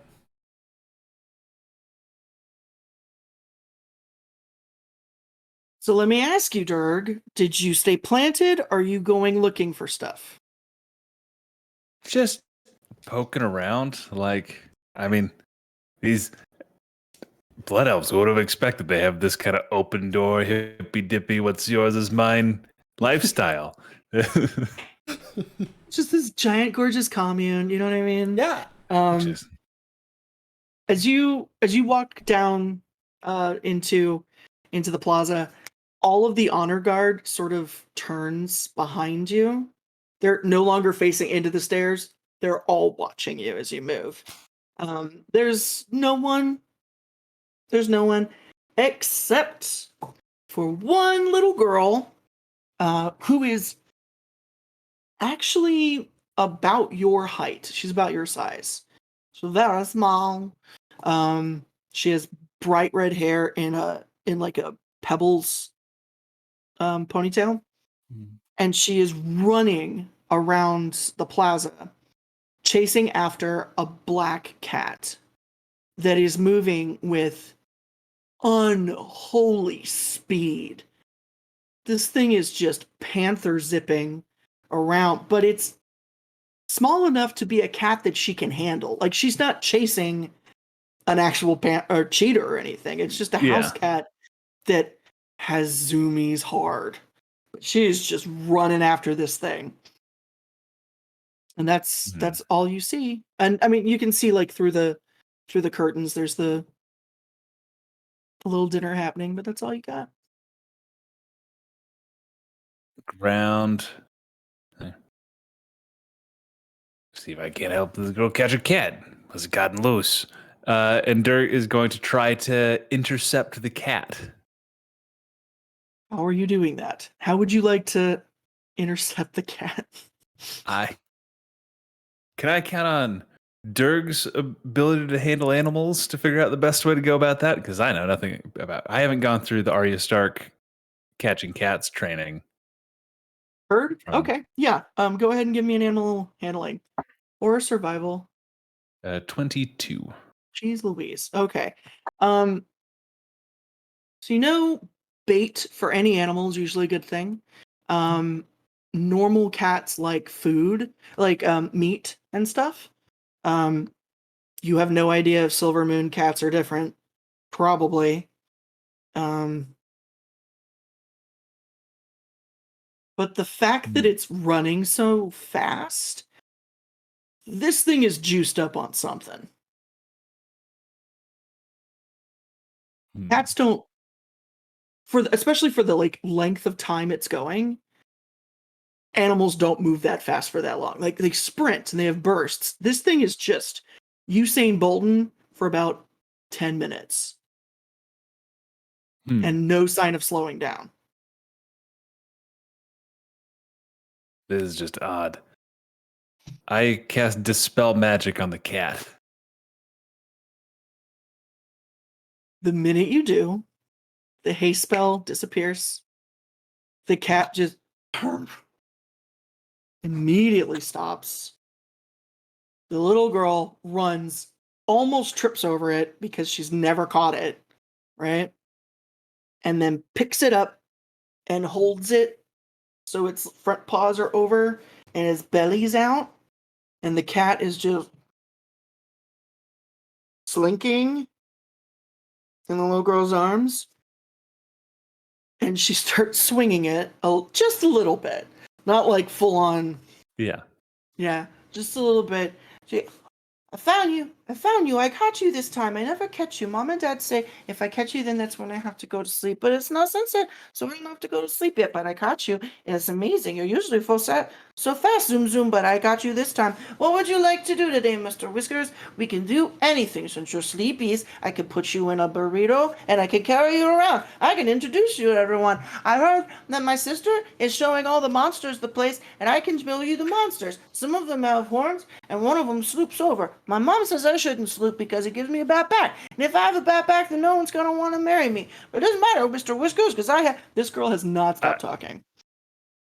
Sorry to interrupt. Did you say something about monsters? Hey, Mr. Sorry. Whiskers, the monster. Say hi, Mr. Whiskers. Hello, monster. Hello, my Hi, name Mr. is Mr. Whiskers. Whiskers. My name's Kiri. This is Mr. Whiskers. He's my best friend in the world, and he's my husband too. And what are you, monster? I've never seen one of you before. My sister works here, that's right, and she shows monsters around, but they're usually so much bigger. I've never seen one that looks like me. Are you a baby monster? Why are you so small? Did someone make you small? A lot of people here do magic, like my mom and my dad, they do magic. But they don't make things smaller or bigger. They just make my cat go fast. And then they say when my cat doesn't go fast anymore, I have to go to sleep. But it's not sunset, so I don't have to go to sleep right now. It's just me and Mr. Whiskers hanging out. What's your name, monster? My name is Dirk. Hey, that's a weird name. That's a very weird name. Is that like a family name?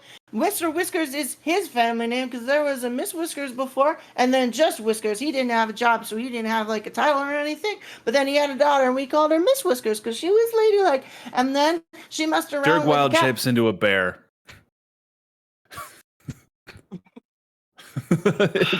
Megan breathes.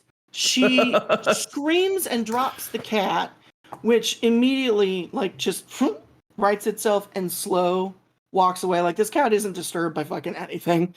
And she just looks at you. Are you a real bear or a fake bear? Because sometimes people can turn into things that aren't real. Like He sometimes just sits down, lays on his belly, and just buries his nose under his paws. If you let her, she is just going to start climbing on your back and braiding your fur a la trinket and goes. He's seeing if he can go into torpor, where he slows his heart and breathing rate down and just sleeps forever.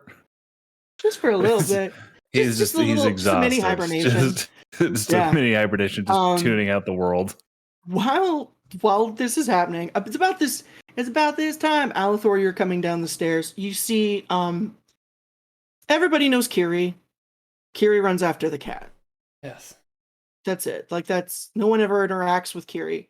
No. God, no. Yeah, but to be fair, no one ever interacts with her, so y'all have no fucking idea. That is fair. Yeah. You just know that there's a very well-connected child who chases a cat in front of the palace. Yep.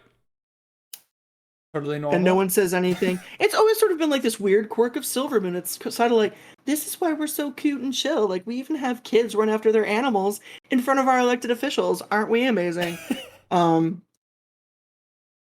You see Kiri on the back of a giant bear. And no cat. No, the cat's there. The cat has moved to the the edge of the fountain, and it's just cleaning itself and chilling and watching this. It isn't running. And there's something about the color of the bear's fur that reminds you of the goblin. Also, who else turn into a bear in the middle of you guys aren't Silvermoon? Really, yeah. And it's about this time that from the frat party happening, in the area. This woman in this, beautiful like evening gown. It's fully sheer. You can see everything. Just, screams 70s sex party. Comes rushing out with a goblet of something that's sort of like, it spills, but it just looks like light. It doesn't even look like liquid. And she, Curie, my darling, what are you doing with that bear? She runs over. She grabs the cat. Mr. Whiskers, you're supposed to keep our little girl entertained while her father and I fuck around. And throws it. She doesn't throw it, but like she goes and gets Kira, gives zero fucks that there's a bear. And if both of you want to do insight checks real quick. Sure. Not my strong suit. Nope. A 16. Well, actually, that's an 8, but You keep your mental stats as the. oh yeah, no, it's an 8. That's I went meh because I only rolled a 3, but it's still an 8. No, Not bad, I said yeah. what I said. So and what'd you get, a 16? 16. She's fucked up. Oh yeah. Like, oh yeah, but she's not drunk. There's one drug that that blood elves do. She's using mana. Ah. Okay. Fair enough, I guess. Yeah. Make a history check real quick. Got it. 16. You don't get out of the city a lot.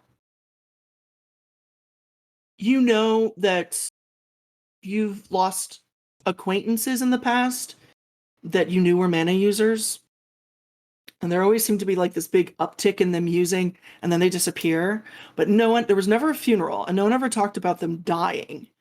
They would be spoken of in past tense if you were in public, but Okay. mostly they were just never spoken of again.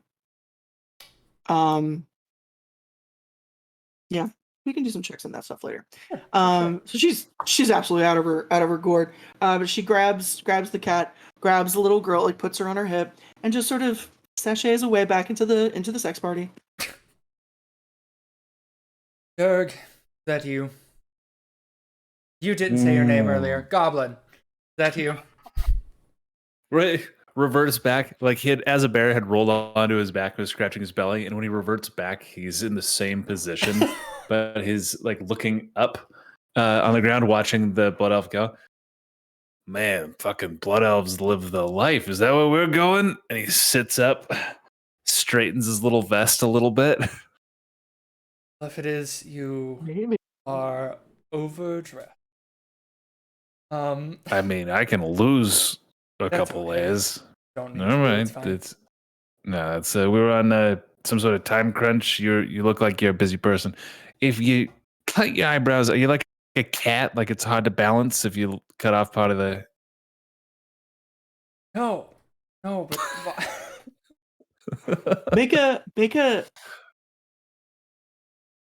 Make a nature check, Matthew. oh me? Oh. Oh, okay. Yeah.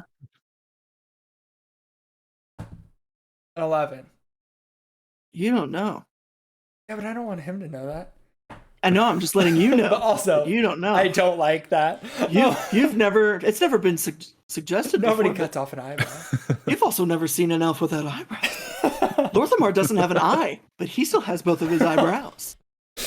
The trolls took the eye, but they didn't take the eyebrow. Maybe they can't be cut. I don't know if I believe you. All right, Well, lead the way. what was it that? Are you actually looking for a roommate, or did you have something else? It was kind of my original. I just kind of assumed, based on the nature of how the little pull tabs, that it was either somebody lost their dog or was looking for a roommate. Both of which I could kind of help with. All right. All right, let us go to Southrill. After this, I need to Oh, you leave. don't sound so put off about it, and that's I mean, I have sounds to like we're going to a party. I have to leave town, but we can do your thing first, and then I can escort you back to the portal, and then I can. I don't know if that's necessary, but the first part, yes. Second part, we'll see. That's Ogrimmar is a real confusing layout. Like the thing that sucks about it is it's not like it was just thrown together. Saying as they're beginning to walk, it's not like it was just like thrown together. Somebody clearly tried, and in my opinion, it makes it worse when somebody tries hard and still fucks up so bad. All I've ever heard is how easy it is to get around Orgrimmar. I don't know why you have Well, such trouble. because it's a circle, you can get around it. But have you tried to find anything there? Or you could just know where things are. Oh my god. Oh yeah, big fucking elf guy. Just know where everything is. Can we start? Yes, let's go. Let's go. So you're making your way. You make your way through Silverman. Everywhere you go, it's the same thing. Open airways. Everybody's drinking and eating and having a great time. You do pass the envoy Okay. on your way.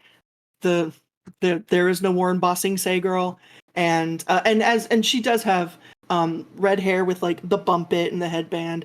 You do see a bit of a resemblance between her and Kiri, and she's like the middle version Sure. of Kiri and the drunk mom and Stifler's mom. So yeah, and there's a troll, a troll man, a female tauren, and a male orc with a staff. They're all in white robes, like beige robes with gold, that are very ambassadorial. Sure. Yeah. I will nod my head to all of them.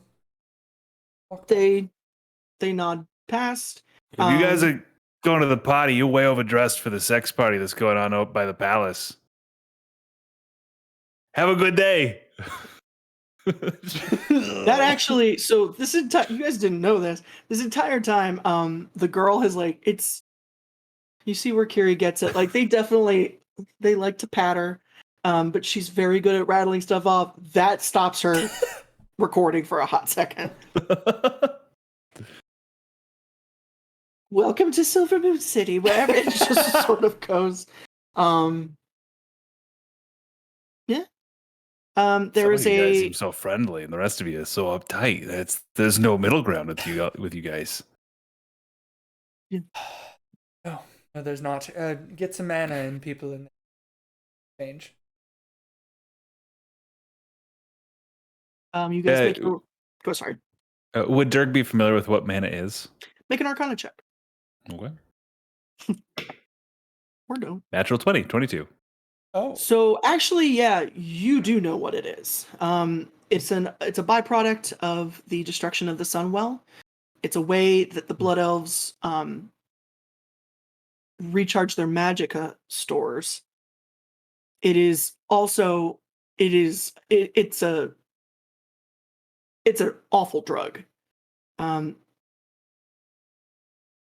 What is it? It's kind of like Oxy if you get prescribed it for pain. It's a necessary to continue your day. But if you start it too heavy, too hard, you can overuse very, very easily. And on a nat 20, you know when they overuse, they don't die. Because elves don't die unless you kill them.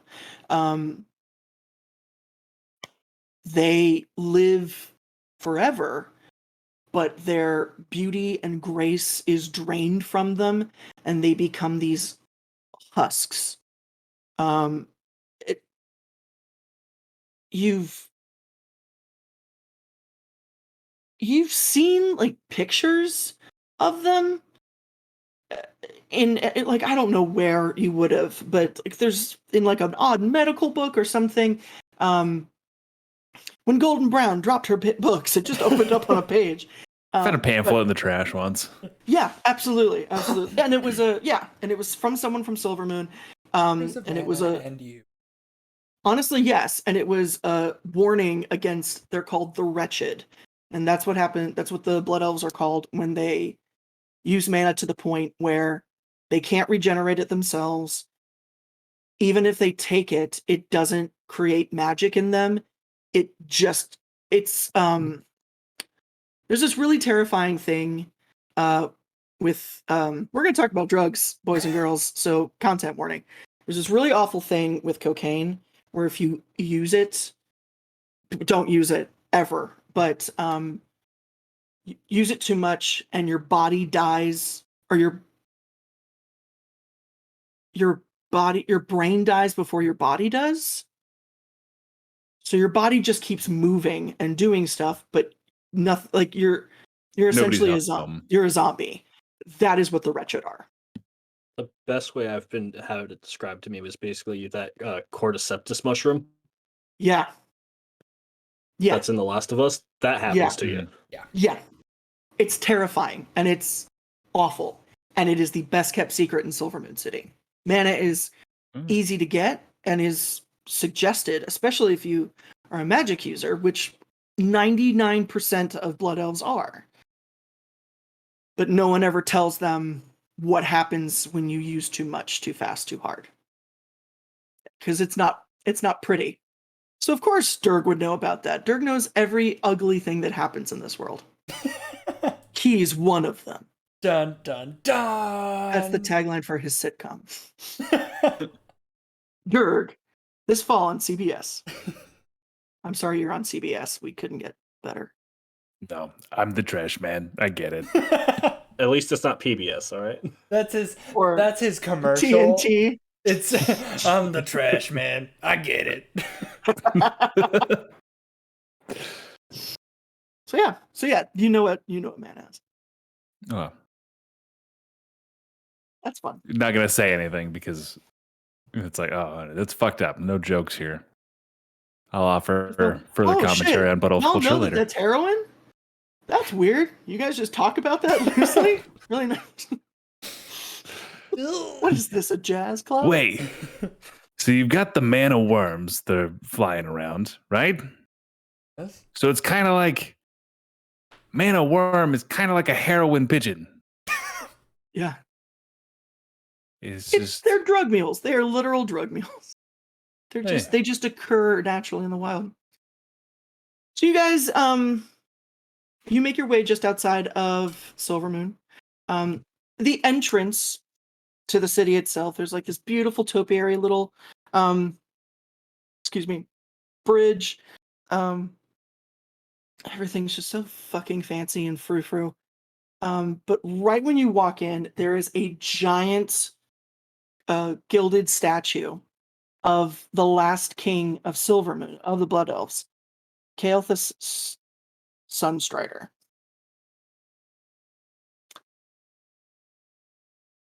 Just wanted to say it because it's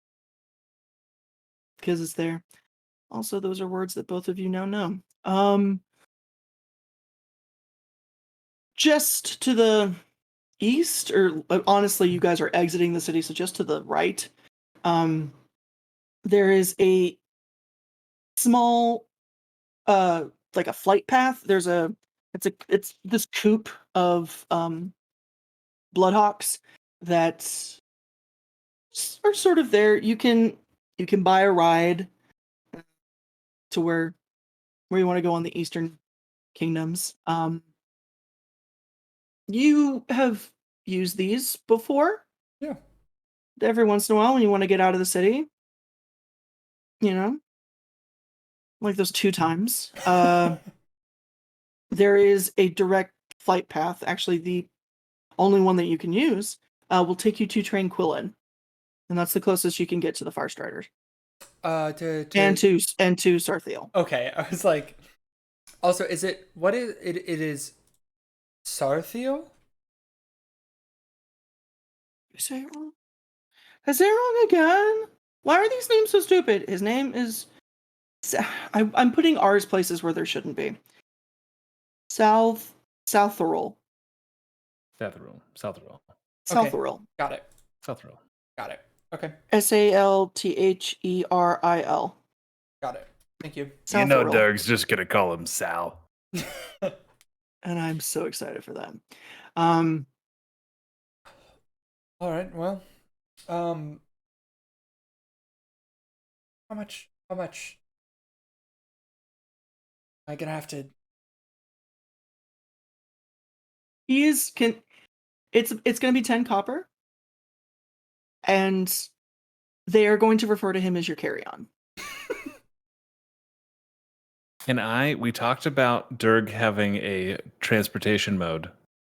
Can Durg's transportation mode be a mouse that just or a rat that just climbs into Althar's pocket? If you want, yeah. But it can't do anything else. While When you're in being travel used mode, in travel mode, that's all it's for. I just like the idea of making Althar carry around a rat, if Althar will accept it at all. Then I'll have yes. to. Also, I did not It's- realize that we were leaving the city quite yet, so I'm going to just make before we leave, he goes back up to his tower. He gets a bag and a staff and like adventuring stuff, and then we'll say back. that happened whilst Kiri's mom was. Yes, that's fine. Oh dear, don't play with the bear. That's your father's job. No. She's all this. That's fine. Yeah. But I just because he doesn't have it with him when he's in the city because he doesn't need a travel bag. Yeah. But then as they're leaving, he will You have your city transmog on. I get it. Exactly. Yeah. Yes. Maybe. Yes, I'll fine hop in. And I will open up a pocket that has nothing else in it. For him to get into. Because I don't want either him carry the rat or sit with him on your lap. like I can't go in my bag. Squeak, squeak, squeak.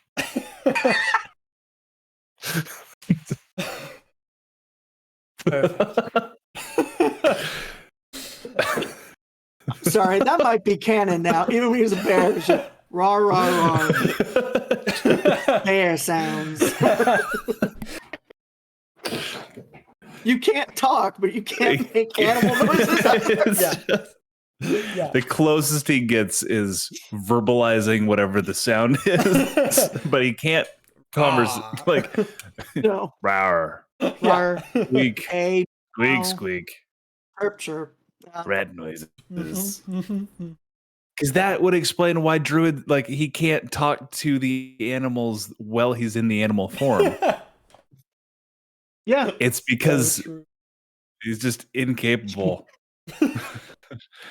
Shit, that's amazing. That's just the bestest thing ever. Good. That might not even be like WoW D&D canon. I might make that just a D&D thing. Yeah. It's your druid's best approximation of the animal's noises. It is your voice. Squeak. God. Well, at least they'll always be able to know which animal you are. Yeah. We'll always be able to find you. Dirk, speak to us. Where are you, Dirk? Oh, I hear his dulcet sounds. Foo! Foo! Howl sounds. Hell So, yeah. you guys get on this beautiful eagle or bloodwing that's got this lovely leather saddle. They're trained. They're like horses. They have blinders on.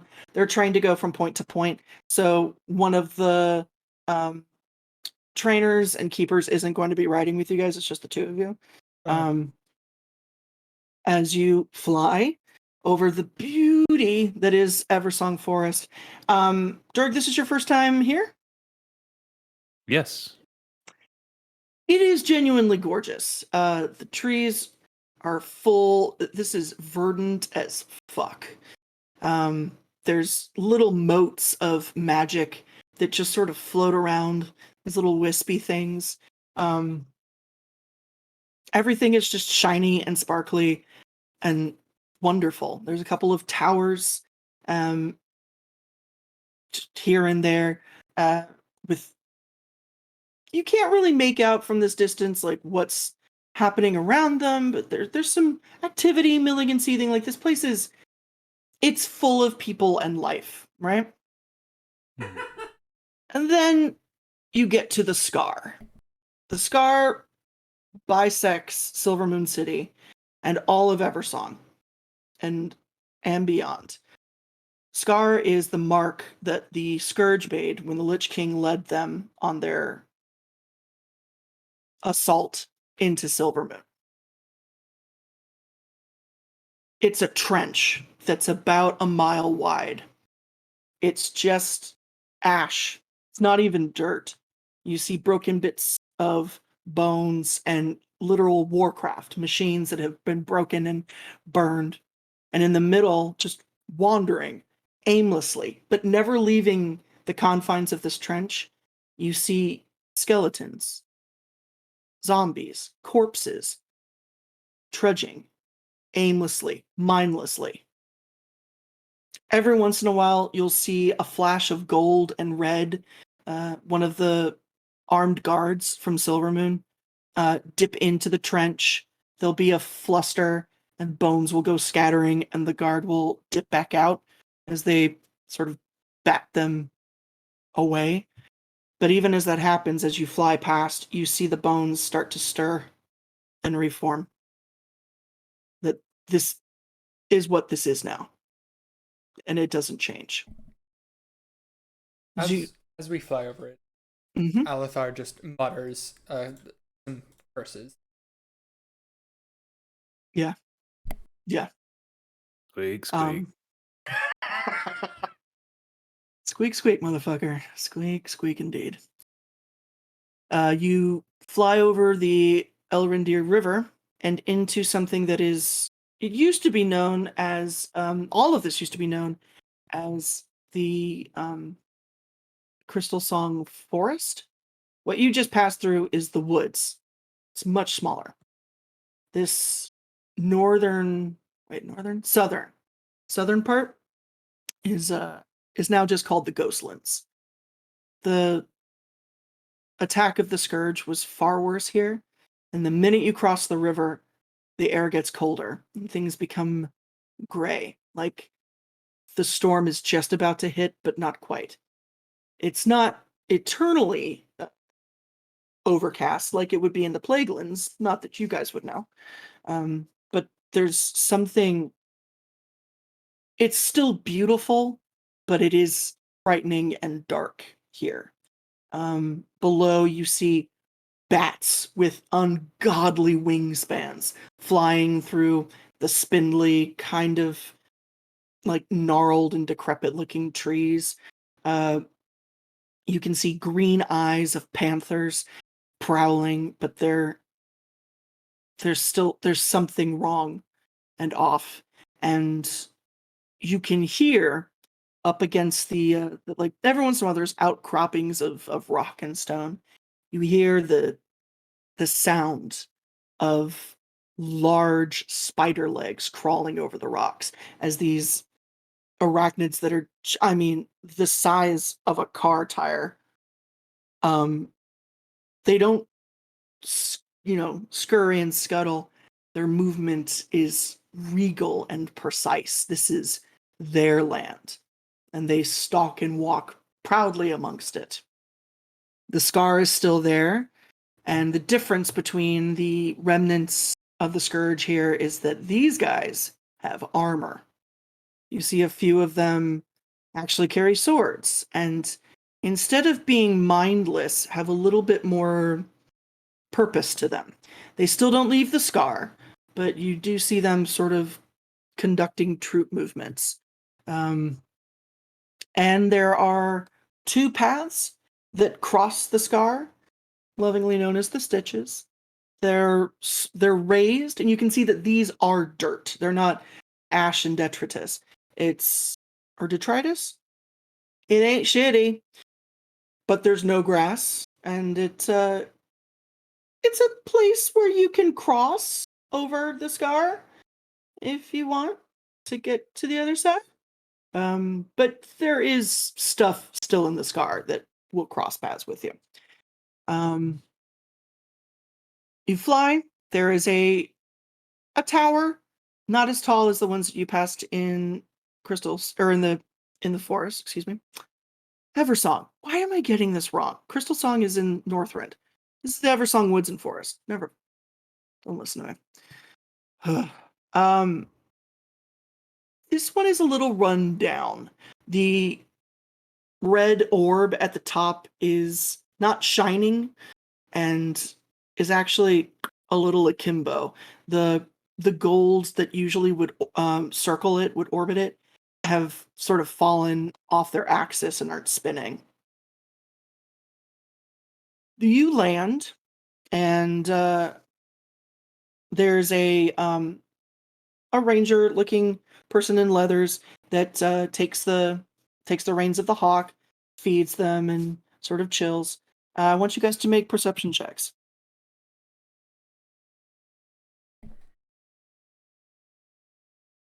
17. 14. And 17. Other than the hawk handler, you are alone. Except for a heavily armored, dark armor. Not unlike the armor of the scourge you saw in the scar. Orc, maybe? Tying up a skeletal horse at the hitching post just outside what is marked as an inn, but there's no one inside. You all do look, and there's like a old-timey street post of, like, this way, that way. You see a sign that says Silver Moon City, and the one that marks where you are says Tranquillin.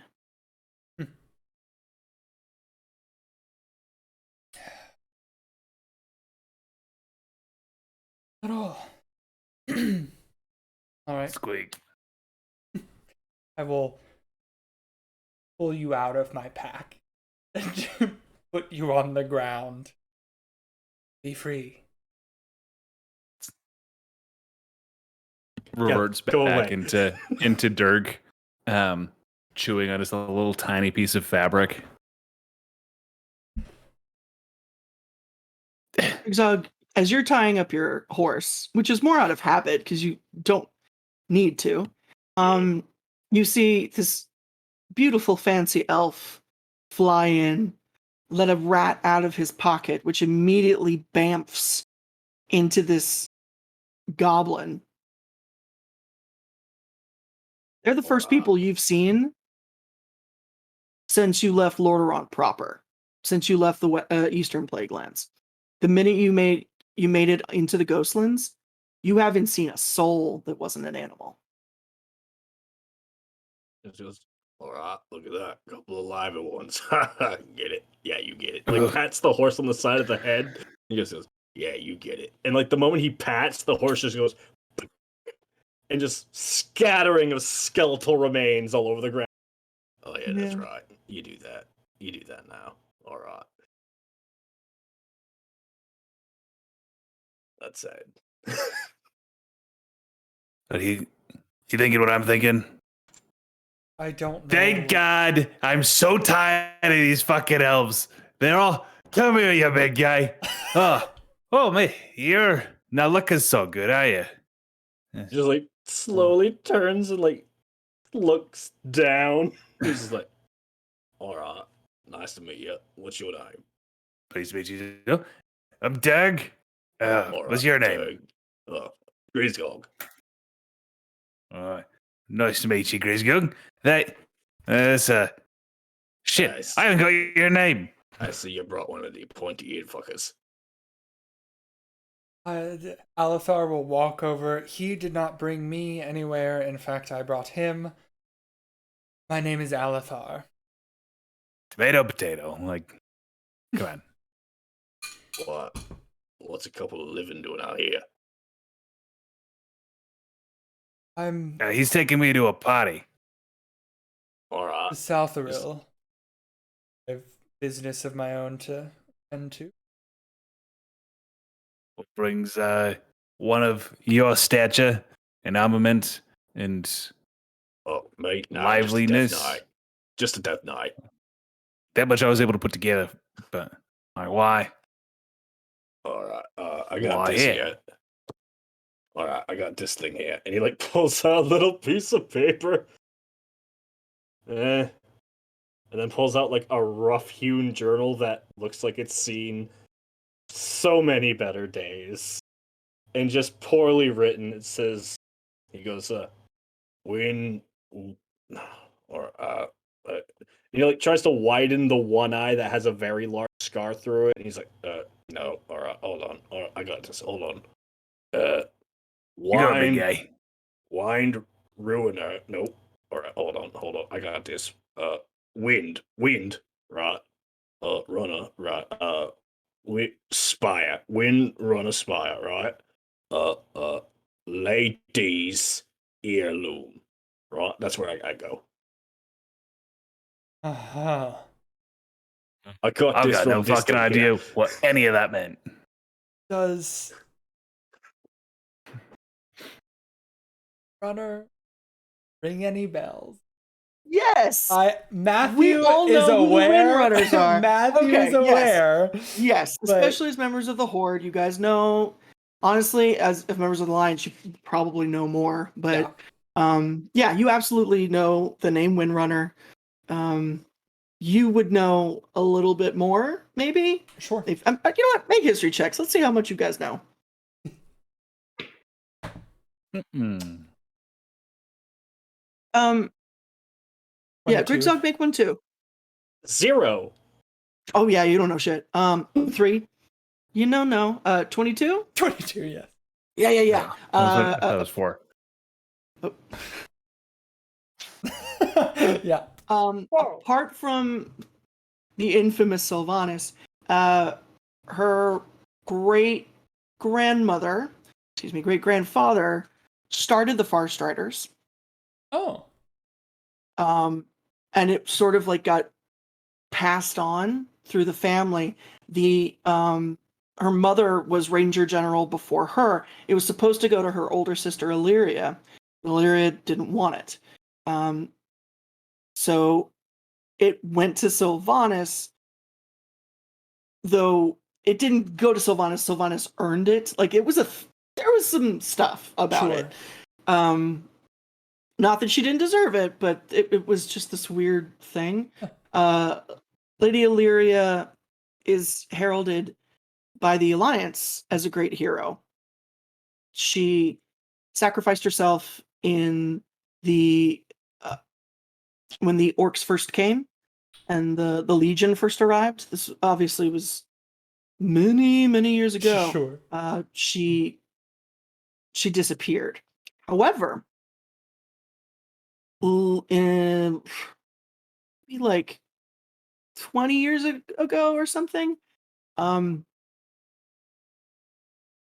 Draenor was discovered and we did the alternate timeline of Outland, which we're all still like as a people on Azeroth, we're all kind of trying to work our mind around that one. The Bronze Dragon flight really just goes, okay, maybe we fucked up on that one. That might be us. We're sorry. We definitely have 2 timelines working here now, and this is where we live now. Illyria came back. And has been sort of reunited with her sisters. Oh, okay. Mm-hmm. And Varisa's the third one. So yeah, but they also Durg's gone. Yeah, Durg has just disappeared. Goodbye, Durg Durg. becomes the Dark. Yeah. All right. So where'd the little one go? He's the He'll Dark now. probably find his way back. Don't worry. But also, and I'm not going to make you roll for this, once he pulls out that piece of paper, you know that thing. Do I know what the Windrunner Spire is? Mm, make a where it is. It's their ancestral home. Do I know where? Make a survival check. No. 4. No, Okay, got it. but he does. Yeah, that's fine. Yeah, you never really made it out here. Fuck no. God no. Why would I? Yeah. The farthest I've gotten is an eye shot of the star. Mhm. All right, Quick- it's bothering me, right? Because they're just there, right? All right, why? What? Your eyebrow, like they're just why are they there? Why are they like this? Why would they not Right? be? Like if I listen, mo- I'm pretty sure if Blood Elf cuts their eyebrow, I'm pretty sure they tip over. It's gonna Alright. be really hard to maintain my accent against yours. I'm gonna have to find a touchstone. all right, my touchstone literally is just saying all right, See, it's There a you go. good touchstone. I'm It's a good saying. touchdown. all right. Um, So like, I'm just curious. Like, the only ills, right, that I've been seeing, right, they don't got the uh-huh. most of them are kind of Yes. the ones I remember at least. It's been kind of hard to remember, right? I got like Pretty showing sure they the still head, have their right? eyebrows. Sorry, this is. Yeah, I'm looking. I'm Thank- looking up. I think Blood Elf Death Knights still have their eyebrows. I'm making a joke mostly because Grigzog has a low intelligence Fair. They do still have their Yeah. eyebrows. and he has a bit of a hard time remembering shit since he got hit in the head by a javelin and now he's To be- undead. And to be Yeah. fair, Kultira Deathweaver, the guy that runs your half of Andorol, Mhm. his face is half missing. Like Yeah. he's missing chunks of flesh, but he's still got that fucking. Right. I'm It's pretty half- sure that if a Blood Elf loses their eyebrows, they just can't balance. They just I'm pretty sure it's like a cat. Like it's. they're Maybe just they- gone. This is the point of the game now. We go find out. You can try. You can Didn't say on die you. trying. Who's gonna try on you? I'm already listen, dead. I ain't got much to Alethar die for. will Alright. Alethar will defend any. That is the one thing he will do. Defend a blood elf's eyebrows. They Yes. must be on Listen. fleek at all Yeah, times. yeah. Apparently, We've when got a they lot die. of things that are going on right now. But I mean, Alright. we got a party to go to. Grigzog, I mean, Party. it- Alright. What a party. can I see that paper, please? What, Probably a sex and drugs party based on what I've seen of the Blood Elves so far. What's so- it like? Fucking tell you once we get there. I What don't, kind of I don't party really is know. there? I don't remember. Grigzog, can I Alright. see that piece of paper really quick? Alright. And he hands you the book he was writing in? Not that one. The other one. What? Oh, this one. Yes, that. Alright. Thank you. And he will. It's probably a little slimy from his undead flesh. He grabs it like with his as little of his skin touching it as possible, and will Mhm. again pull out his very neatly folded paper and try and line them up. But he does not. He makes a point not to touch the slimy bit to his paper because he doesn't want it getting. You don't gotta pretend to be so prissy. It's just us around here, and none of your Blood Elf friends are gonna except the one flight guy. They ain't said And- nothing You since might I've been do. here. They kind of just Here, you can have this back. As I thought, this alright. seems to have come from the same piece of paper. However, that works. I don't know. I don't even know how I got there, right? So I was just walking around, like, I just left guard duty, right? And just there in the hallway, right, was this big fancy board, right? I ain't never seen it before, right? But there it was. And then the paper was on it. And I'm like, I ain't never seen no paper like that before, right? So I took it. And then I walked to my commanding officer, right? And I said goodbye. And I just followed the paper because I had a deep and meaningful conversation, right? With a friend Greg of Zogs, mine you, that you had a much more mystical kind of journey than I did. I just What was your misread journey it. like, my friend? Is he like I misread a piece of paper stoops and I all went the through a way portal. down to be like eye level with you?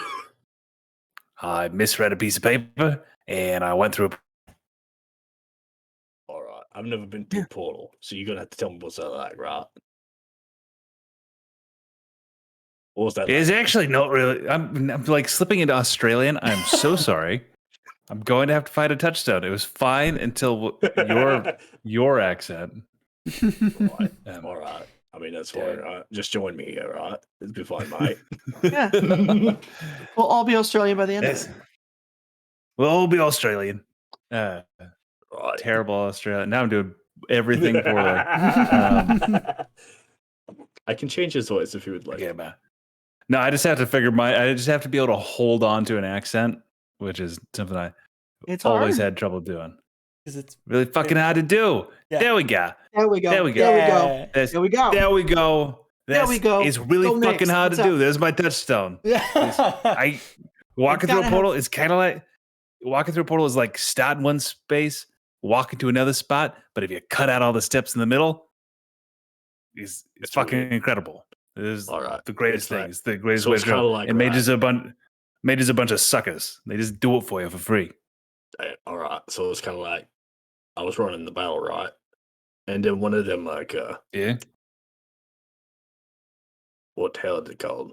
One of them long pointy sticks, right? Javelin, right? Toothpicks. Javelin, right? Right. I was like running the battle, right? And then I saw a javelin right there, right? And then I woke up. I was told I was dead. You're doing like a whole step better than most people get hit in the face with the javelin. So, where are we going? We've got 3 pieces of paper that line up. Alatha seems to think that this is some kind of fucking I mean, like, I know where I'm in. thing. All It right. would It's just appear I a have to movie be- no out of idea town. where Would appear to I be have no idea where I'm going. Well, where is your thing, Grisgog? All right. Windrunner Spire. Yes, where is that? You got a map? I don't got a map. I only got to here. You know that it's west of Tranquillin on the coast. Yeah. He was just asking if they had a map so you could like specifically look at it.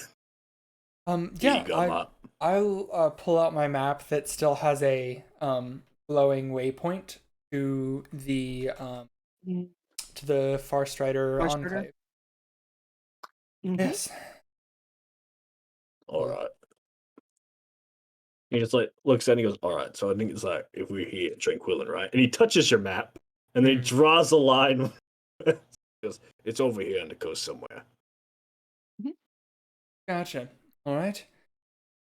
Which of their 2 is the closest?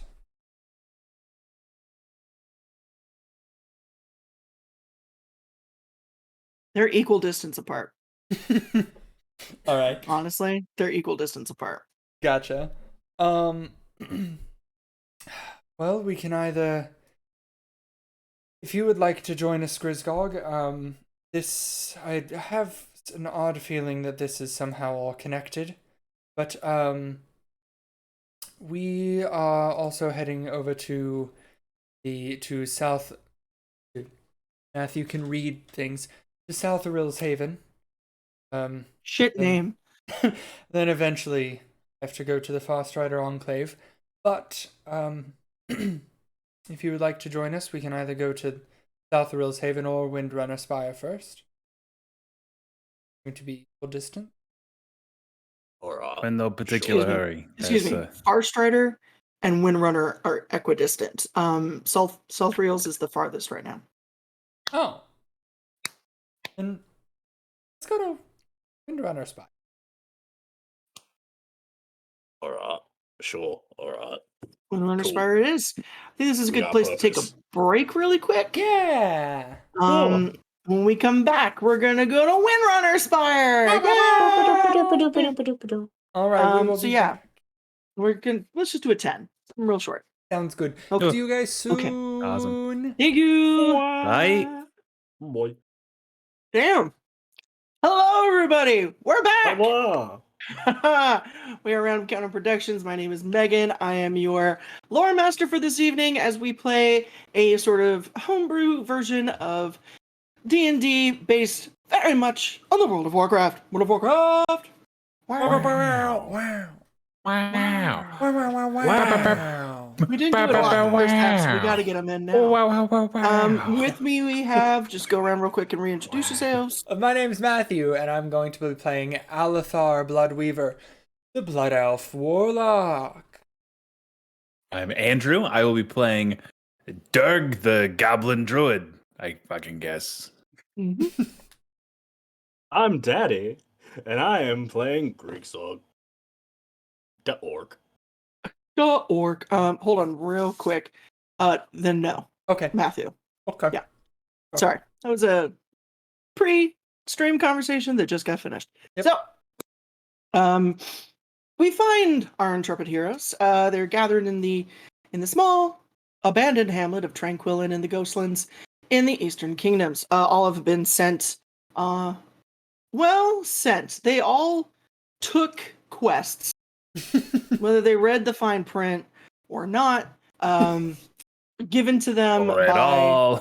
or not. It wasn't even It was just a piece of fine. It was paper. very large reader's print, but it was fine. I don't speak elf. Yours is yeah. Sometimes things are in languages you can't read, and it happens. They find themselves here on the behest of Bronze Dragonflight, but they're not entirely sure why. They seem to have all been sent on various quests to three different locales, and they've decided to band together for ease and safety of me mainly, and are tackling the Windrunner Spire first. So the instructions just said Windrunner Spire, the lady's heirloom, the lady's possessive and singular. So to get to Windrunner Village, Windrunner Spire from Tranquillin, you do have to cross the Scar. You all notice, as you do, that they seem to give you guys a wide berth. They're almost low-key repelled from you. I want you guys to make Arcana checks. My God.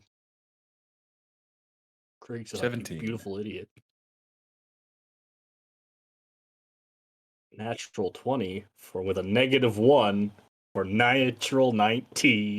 So 19, 9, and I'm sorry, Dirk, what'd you get? 17. 17?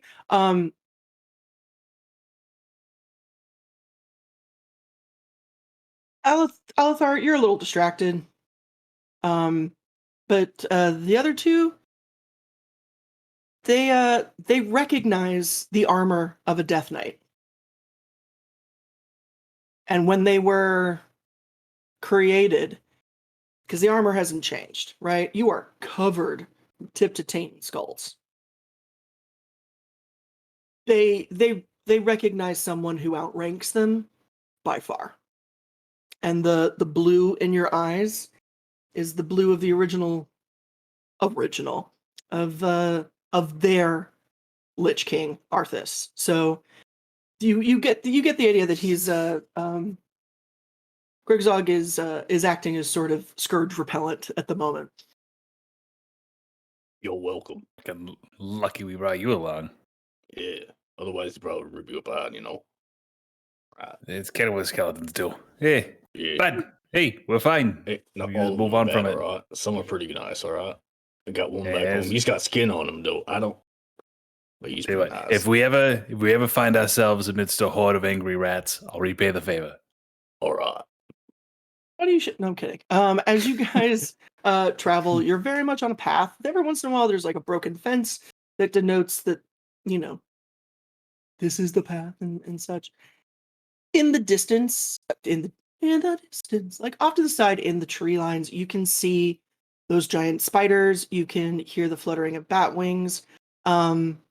and some larger prey animals, but none of them are seeming to come near the trails. They're not coming to attack or even look in on you. Then you're not entirely sure if that's because you have a Death Knight with you, or because they just don't interact with what they still would think of as civilization or markings of civilization. Soon enough, you can hear ahead of you the breaking of waves against the shore and rocks. Actually, all of you make perception checks real quick.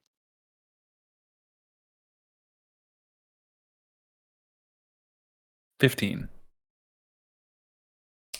11. 5. Yeah. Okay. Just wanted to. Well, see, sometimes you don't, and that's okay. You see rising up above the tree line, a multi-leveled spire, the tower. The topmost part of it, actually, you kind of lose sight of. It sits in these hazy, but thick clouds. So you have a feeling you know when it stops, but you can't really see the top of it. It's in the white and the gold, not the red, with black onyx striations. And as you get closer, you can see that this marble isn't pure.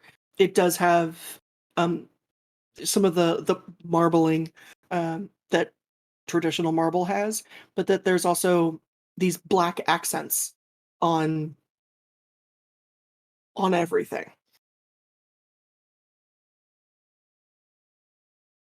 There's a small path that leads up to the beginning of the spire proper, dotted along, some of them broken, but some of them standing just very badly weathered, are standards of the Forsaken, specifically Sylvanas' standard, with the broken banshee face against the cross. Mm-hmm. Make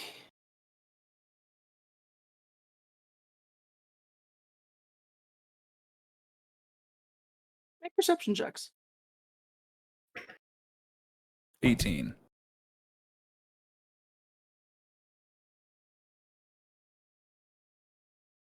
8. I was gonna say your face did not look good. I- 11. Okay. The path starts wide enough for you guys to be walking shoulder to shoulder. So as it starts to move, it goes into the more traditional one at a time.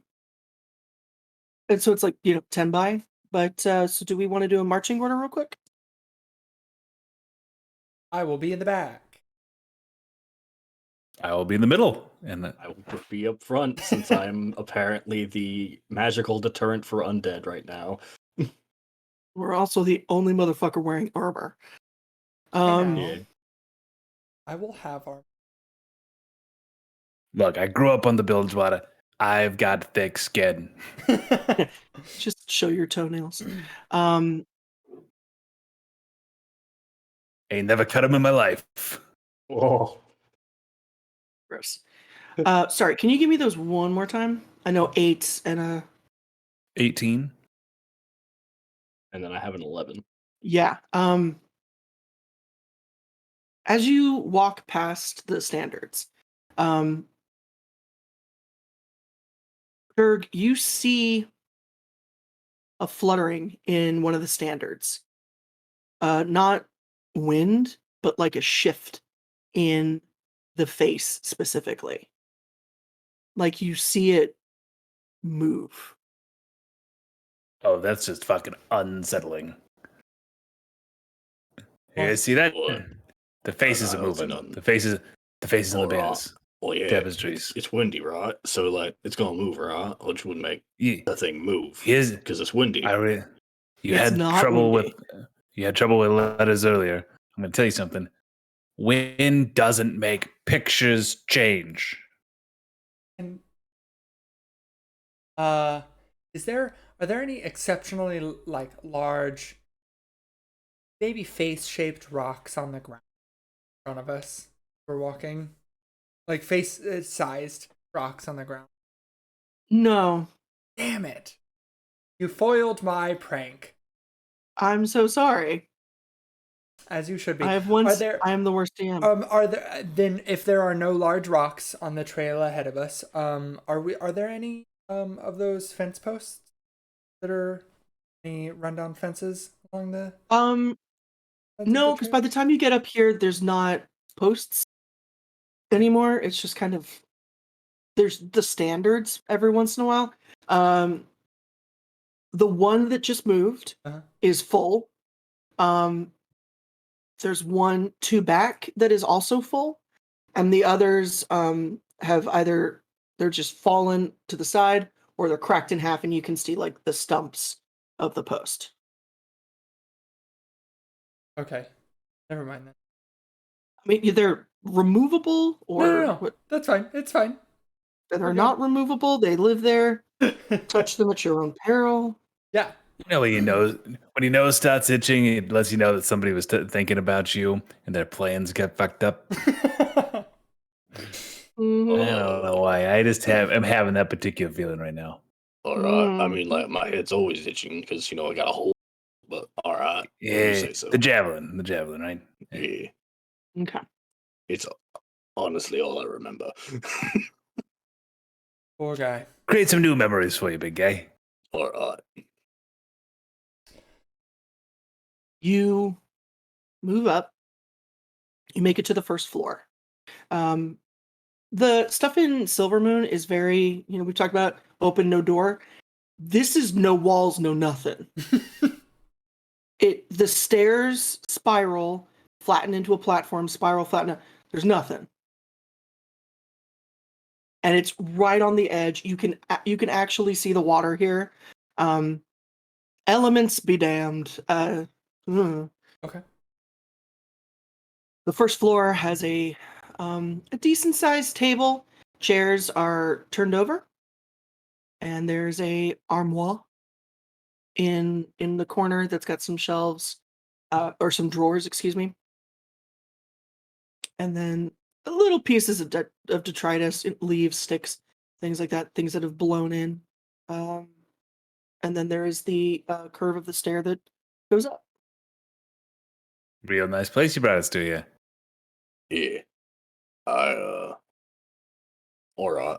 And he like pulls out his journal and he looks at it. He goes, all right. So if I remember right, there's lady's heirloom. I think I think I might be wrong.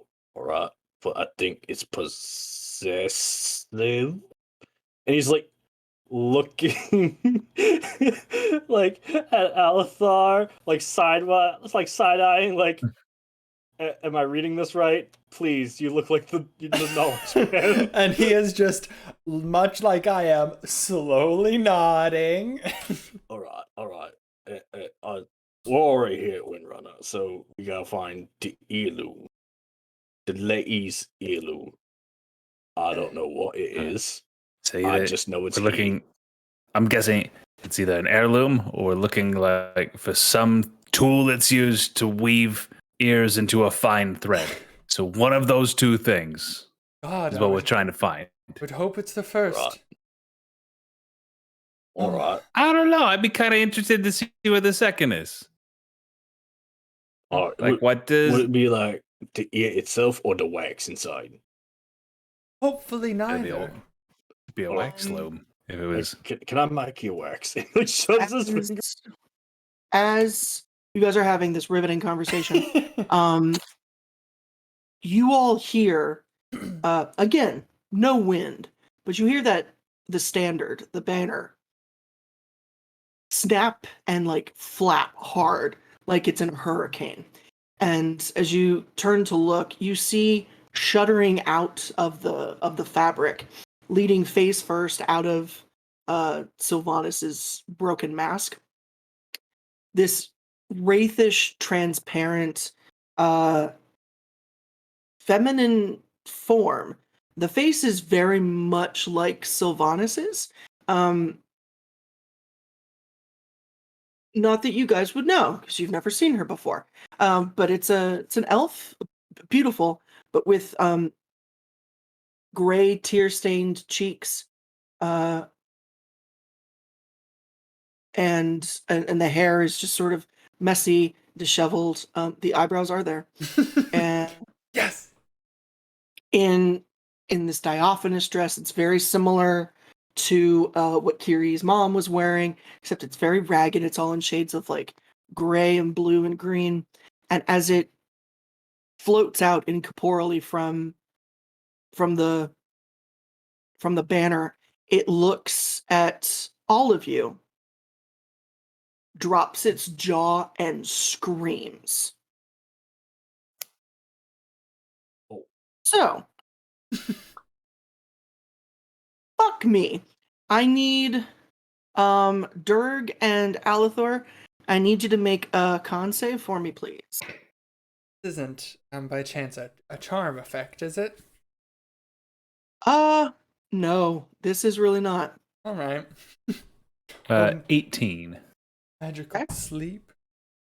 A No. 19. You guys are very good.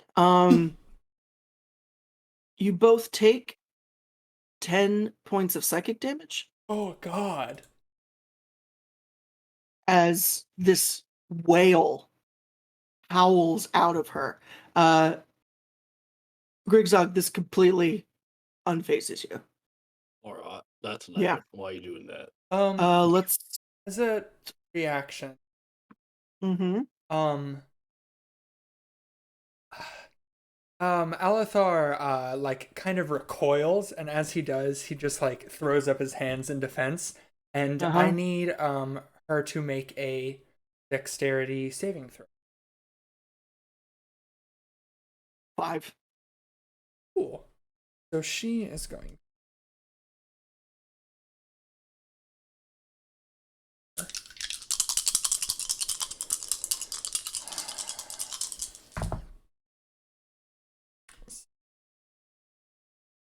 "21 points of fire damage." Jeez Louise, okay. As Alithar unknowingly cast Hellish Rebuke. This rebuke? Okay. You see it goes. It hits Thank you for the her. raid. Oh, hey! Thank you for the Hey! raid! Raid! Yay! Just had to watch us get our asses kicked. Yeah, Oh, that we bitch were did a about to third die. of my health with a successful save. Yeah, well, Oh God. you messed with Yep. her, so there. Let's go ahead and roll initiative. Shit. Elgin is 19. coming. One more time. 19 as well. 19s from Grigzog So- and Durg. Who's got higher decks? I think I'm I assuming I Durg. have a dex of 14. You Is go that- first. Oh, well. I got an 11. maybe. Let me. Kicking off. Oh my! I like Durg. I don't want Durg to be murder screamed. Scream, boy. What is that? I can't read. I Boy. can't. Hi, I'm Megan. 7 years old, and I never learned how to read. All right. As you guys are distracted with the this nonsense, with the screaming creature in front of you,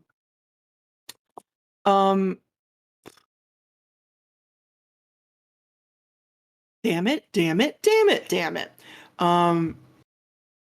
You. Yeah, this is so stupid. Because who's in front? Grigzog. E. Yeah. Grigzog, you feel this, and it's been a long time since you've felt. But you feel icy fingers on your shoulder, and this cold wind pass through, not through you, but by you. Mm.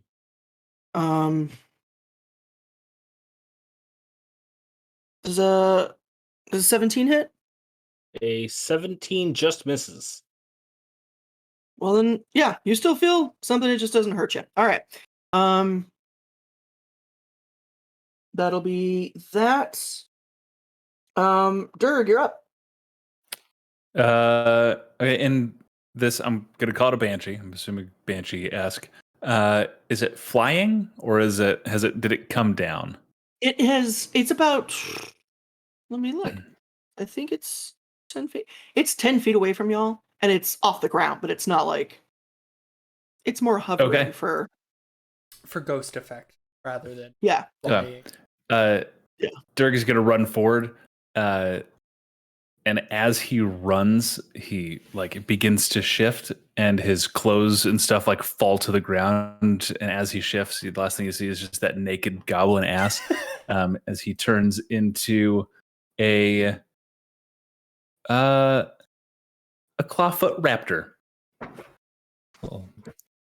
So he grows and turns into a little, just a medium creature, a raptor, and it is going to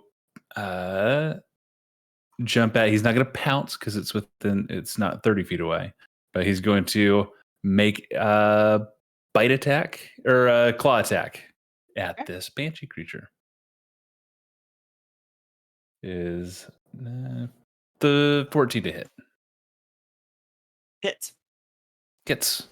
That is 2d6 for 10 points of slashing damage. Okay. Oh, sorry. Rawr. Thank you. Rawr. Thank you. There you go. And I believe that is it. Heard? Yep. All right. Grigzog, you're up. Alright. So we're smacking that one. Alright. Nods, and he's gonna just walk up to it. And as a bonus action, what's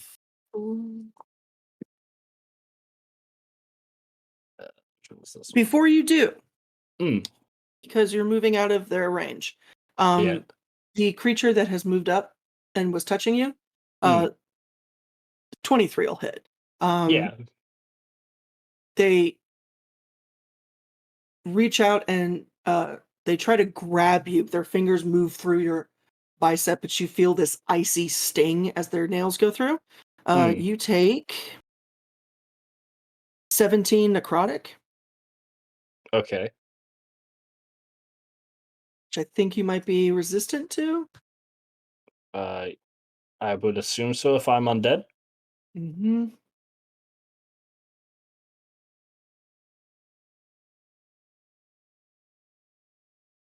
Eight damage. So that's all. Alright. Alright,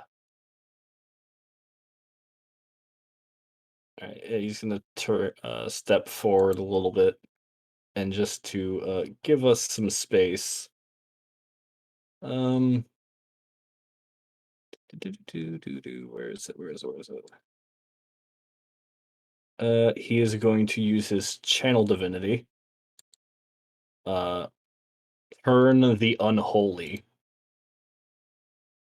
So he raises his pick above his head, his war pick, and he just goes, and his head like snaps to the side, unnatural, and he just goes, in the original lore, you will back away now, as all the all undead and fiends in the area make it's a wisdom save against my spell DC or run away from me because they are frightened.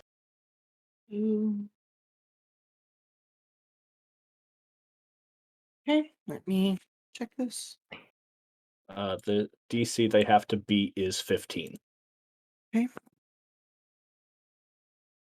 All right. you all see the banshee indeed in front of you scream again, but it's not that mournful wail. This is one of fear and panic as the eyes snap wide, a fresh gout of gray ichor tears stream down her face.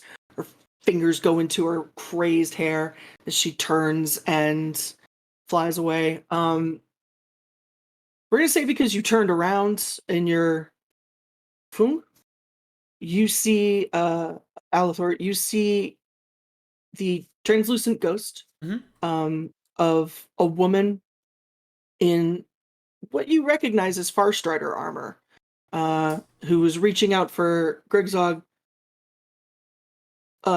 Also get a very similar face of fear, turn, and just fucking book it back to into the spire. Yes, Dirk. Can I take a bite of that sweet, sweet banshee booty? Yes, you can. Attack of opportunity? Yes. Yes, you can. Thank you. Which is a 15 Oh yeah.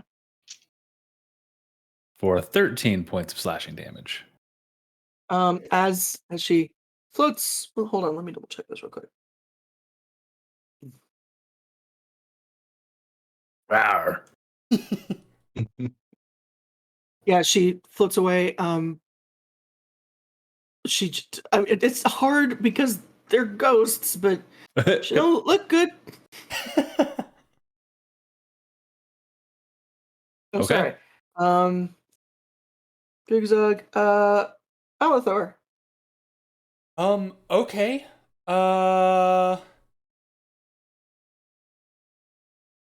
Alithar has looks alarmed, confused, and unsure what to do.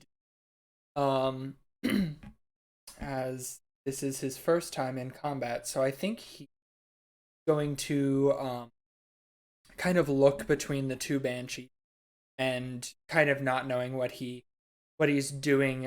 This very faint glow encapsulates his body as he becomes slightly harder to hit at will, not knowing what is happening. But his AC goes up, and he's gonna stay where he is and pull out his staff, I guess, and look very concerned. What's your Arcana? My Arcana is a +4. I'll give this to you then. They're not both banshees. The one that screamed is a banshee. The other one is just a ghost. Okay. Because it's wearing the clothes it died in, Got or it. at least was laid to rest in. Okay. Banshees are like undead constructs. They are formed to look like something specific. Oh, gotcha. Here, at least. Gotcha. He will call that out to the other two. That one's a banshee, but that one's just a ghost. Okay. And that's it. So the ghost has moved 40 feet away, all the way back to the house. And we're not going to do that. Is going to... They do get to repeat their saves, by the way. at the end, right? Yeah. Okay. It's going to... Oh, well.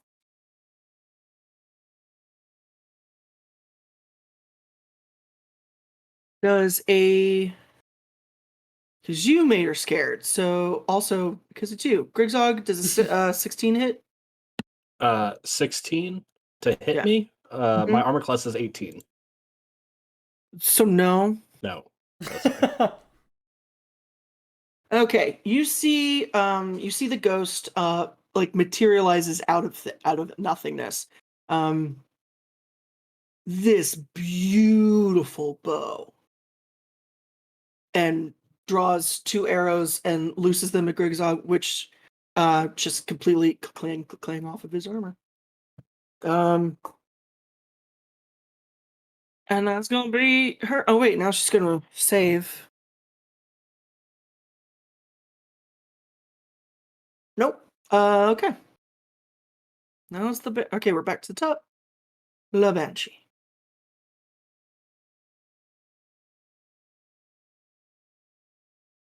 Can't do shit. So she's going to make her wisdom save.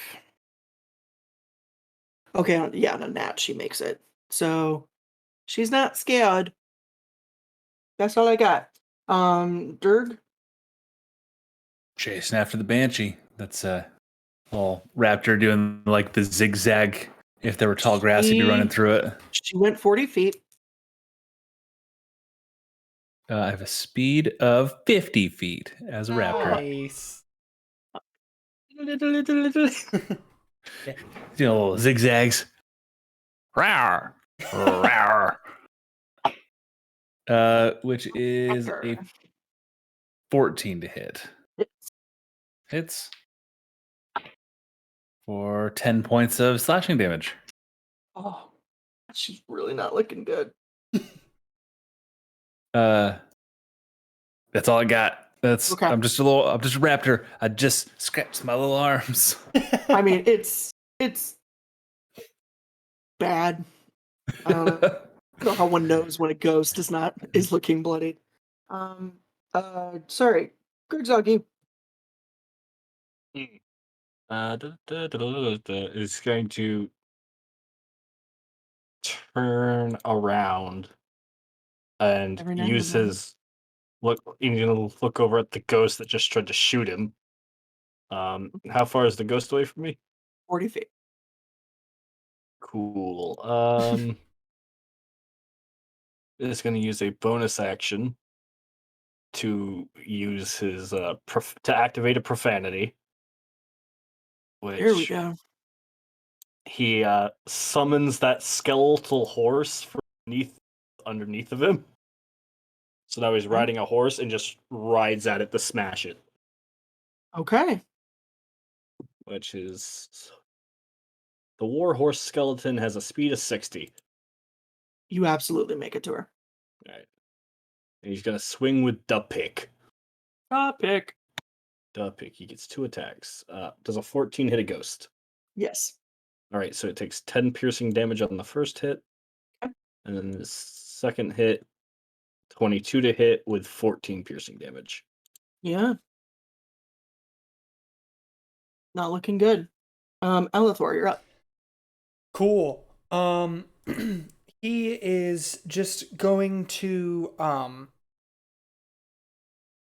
I think just kind of internally he's like, what the fuck is that? What am I doing? God, why did I come out here? I really wish that these ghosts would just go away. And as he like thinks that, and he like kind of motions, two bolts of energy leave his hand, one at each ghost. As he casts Eldritch Blast. Eldritch Blast. Ah, yeah. Let's see. The first one against the ghost is a 20, modified 20. And the one against the other one is a nat 19 for 26. Both hit. Okay. Ghost 13 damage. Wraith takes 5 damage.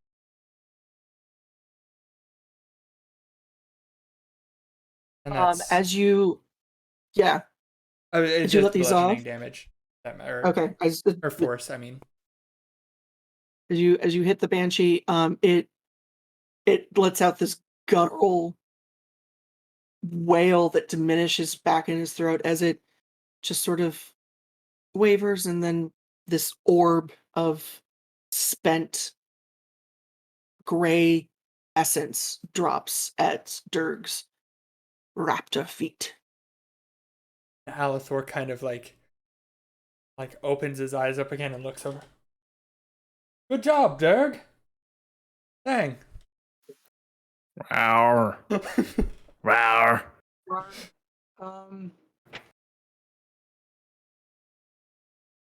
Yeah, it's my ghost with the most turn now. Yeah. Come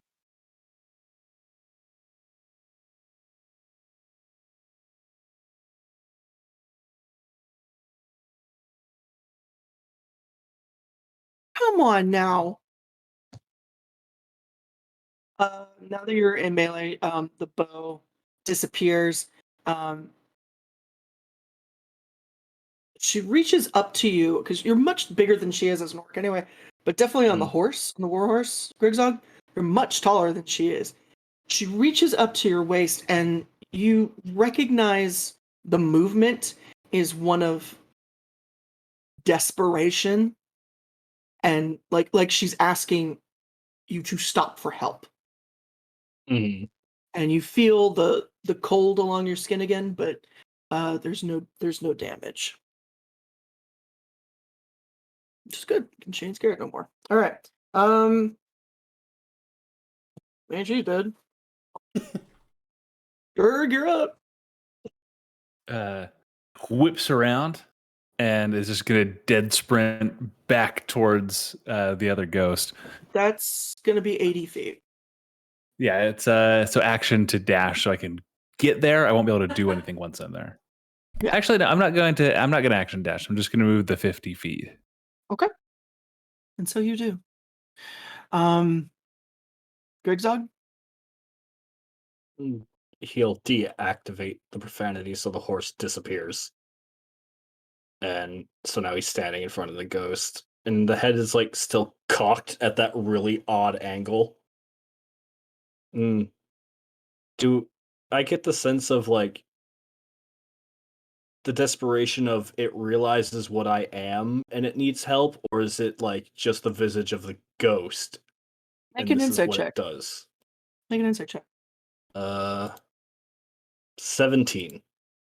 It's not because of who you are, specifically.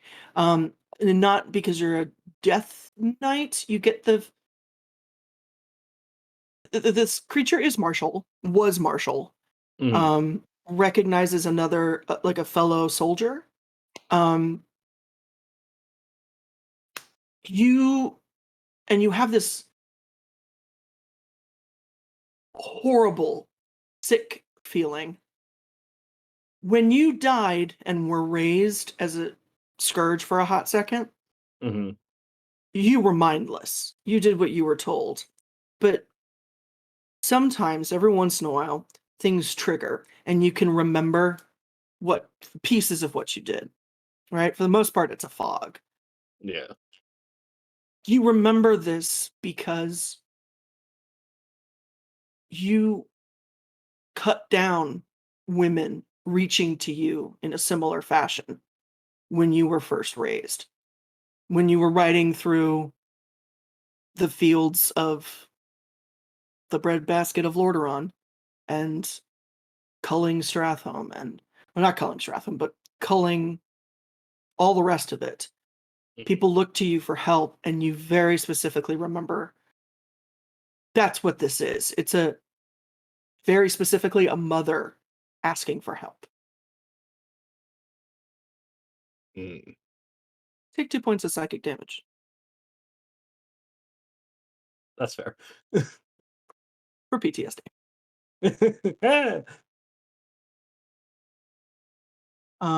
So that's what you get from that. Was there something you wanted to do? So is it just like, so I guess to find it, that's because that's what he gets. Is it like the desperation of like this entity? Is this like basically, is it going to continue trying to hurt him? Is I guess what I'm trying to get at, or is it like done trying to attack?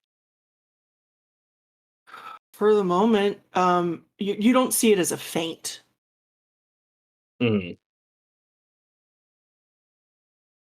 So it's done being violent, pretty much. You don't know. You don't know. Okay. But you know it's not trying to like lull you into a false sense of security. You're getting a big panic vibe. Maybe even like home invasion panic. Okay. So Does that we're make sense? intruding Does and that make it's- sense? Yeah, She we're would- intruding. It's freaking out. Yeah, and it's asking for help, but it's also trying to defend itself however it Yeah, can. because it's that just right? basically going through it's going through its last actions all over. So Griza like reaches out and like just places a hand on the side of its face and just says, because he's still in like that weird state, and just goes, you were left abandoned. It's time to rest now. You have served. And he brings the pick down on top of her head. Make a roll. 28. to hit, Jesus. Yeah. for 11 piercing damage.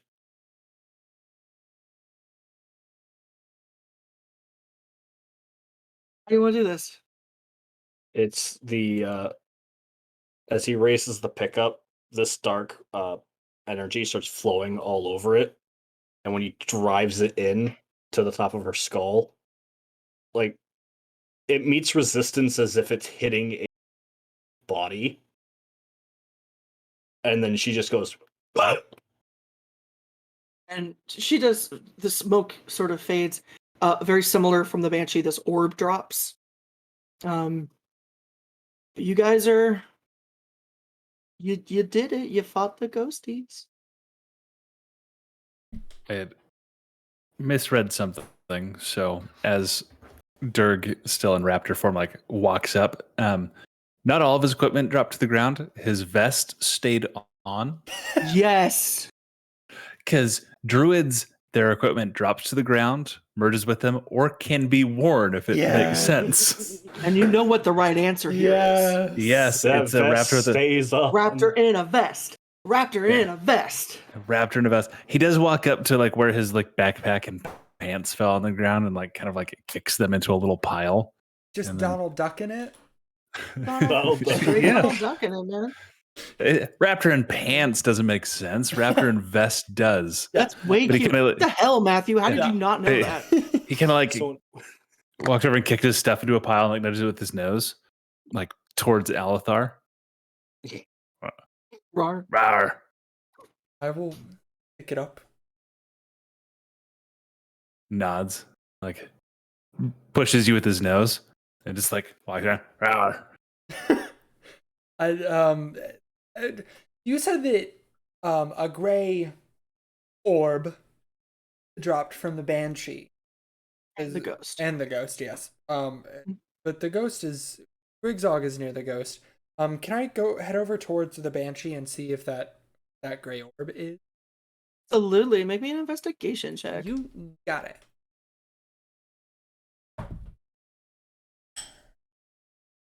Nine.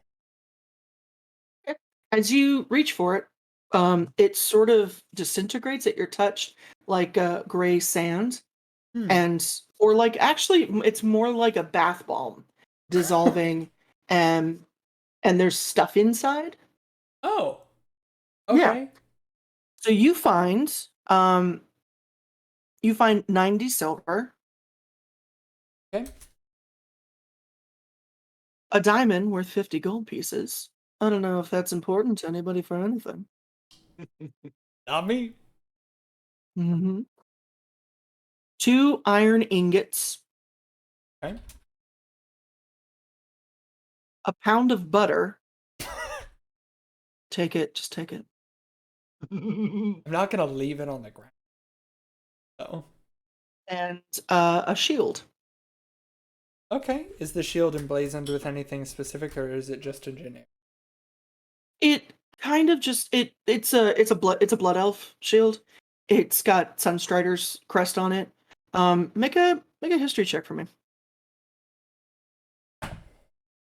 16. This is like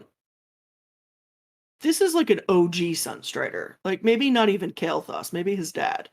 But this is, the crest hasn't changed that much, but there's always like little tweaks and shit that happens. And technically, since a Sunstrider is not on the throne right now, it's still sort of kind of being used, but it has been changed to denote that there isn't a Sunstrider. But this is old. Okay. Got Yeah. It seems like it's in good condition, but it's old. Okay. Sure. unless Alethar interjects, Rapturg is going to like walk up and picks up the pound of butter with his mouth and just like where lizards and birds kind of eat the same way, like lifts his head up and just swallows the pound of butter. Just Oh Like God. forks it down. like works it down. Excellent. Love this. Just Yeah. a pound of butter. Alethar Just a is pound of butter. Alethar is Spoonful of mayo. horrified. That does not stop it, but he's horrified. Grigzog's head snaps back up into place for when he kind of shakes it. He's gonna reach down and pick up the orb that's in front of Same him thing. now. Same thing. As you touch it, it disintegrates. Mm. You find 20 gold. Oh, excuse me. No, you find 20 gold. But make an investigation check. All right, Sometimes I forget how D&D works. investigation. Is- 18. Hoping for another pound of Definitely butter. find 20 gold. Another pound of butter. You got a light crossbow Mm-hmm. and an attached box with 100 bolts.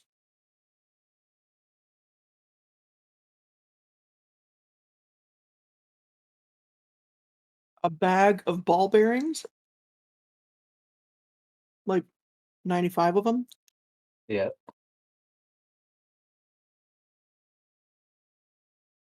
and a necklace.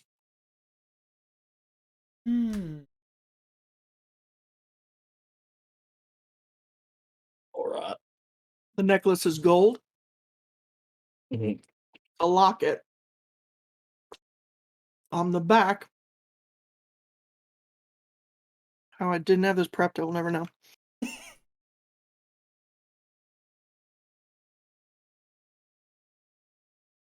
Hold, please. Hold, bullshit.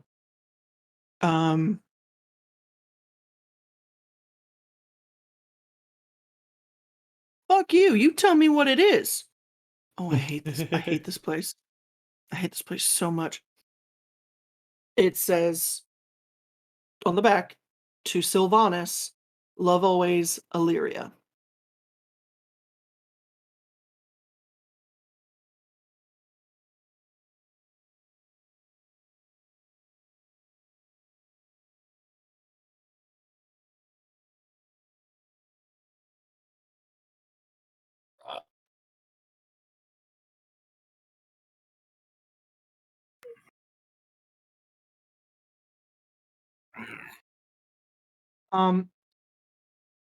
You make a perception check, Grigzog, sorry, and Alethar make a wisdom save.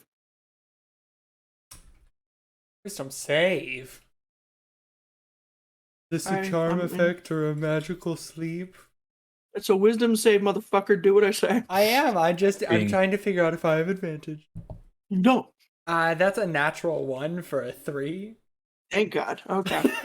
It's fine. I have 0. 2 minus 2. Okay. You're good. Alethar, you feel that feeling behind your ear Thickness? again. I gotta find a better way to say this. I can't do it every time. You feel the thickness behind your ear. Get down with the thickness. Let's go. God damn it. It's staccato against your skin like a chuckle.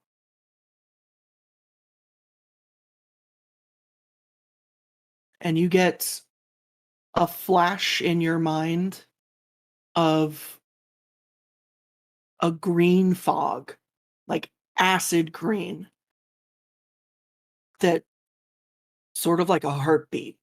There's thumbs through of a duller green color.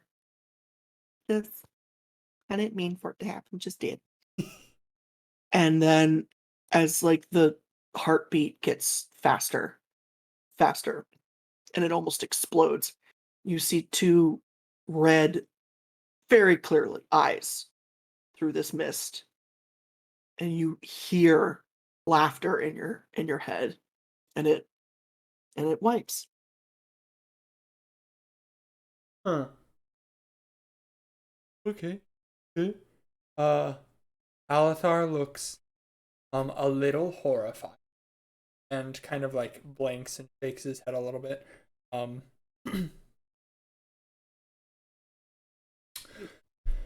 Grigzog, did you find what we were looking for, or do we still need to go into the house? All right. So what I found, right? I got this really cool crossbow, right, and a lot of bolts. Uh-huh. And I got some gold. Right. Cool. Right. I got a bag of these little tiny bolts. And then I got this. And he holds up a necklace. Can I look at the necklace and Sure, I'll let you look at it. That's fine. Hey, Dirk. Hey, Dirk, that's cool shit you got going on right there, alright? I love the vest, alright? It's a nice addition. Well, double raptor thumbs up. Rawr. So without thumbs, it's just the outside talons. It just also. Rawr. Alright, you're going places, alright. Well, yeah, here you go, Alethar. And he just hands you the necklace. I'll look at it and seeing the back. Oh, it's. Well, this was Sylvanas Windrunner's. So, suppose this Windrunner spire, lady's heirloom, I have to assume this is it.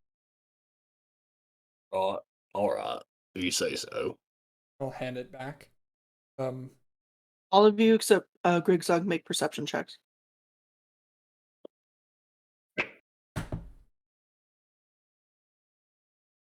19. 15? Definitely your raptor eyes, but kind of your elf eyes as well. You see, where are you keeping your notebook, Grigzog? It's kind of like if you look at Grigzog carefully, you'll notice the eye thing isn't the only wound he has, and it's kind also of the like back of his head. yeah. Well, it's the scar that goes to the back end. So the journal's kind of like In a flesh pocket? in a flesh pocket. Cool. Okay. Listen, we deal with what we have. But it's like on his chest. Yeah. Okay. No judgment. You all see, except for Grigzog, the piece of paper that he pulled is sort of sticking out of the journal a little bit. You see it lift like it was on a breeze, start to float, and then disintegrate in this bronze dust like sand. Well then. Rawr. I Grigzog, your journal seems to be disintegrating. What? I sure that's just my rib cage. See, look, and you like it's just a rib cage. Not wrong. They grow back. It's fine. They grow back. It's fine. Here, have this. Take this locket. Dirk, you saw All that, right? Durg is going to revert from Rapdurg into Gobdurg. And just standing there in his vest. Yeah, this, the piece of paper, it fucking just like, yeah, I got you. I saw it. I Have your pants back. got my pants. Yeah. He'll hand you your accoutrement. Pulls him up. That's impressive. Puts his pants back on. Yeah, he's not too bad, eh? It looks bigger because I'm so small. Jesus Christ. Jesus That's what they want you to think. It's not how it works. Since you're out of raptor form, go ahead and make an investigation check. Oh, okay. 6. Cool. Because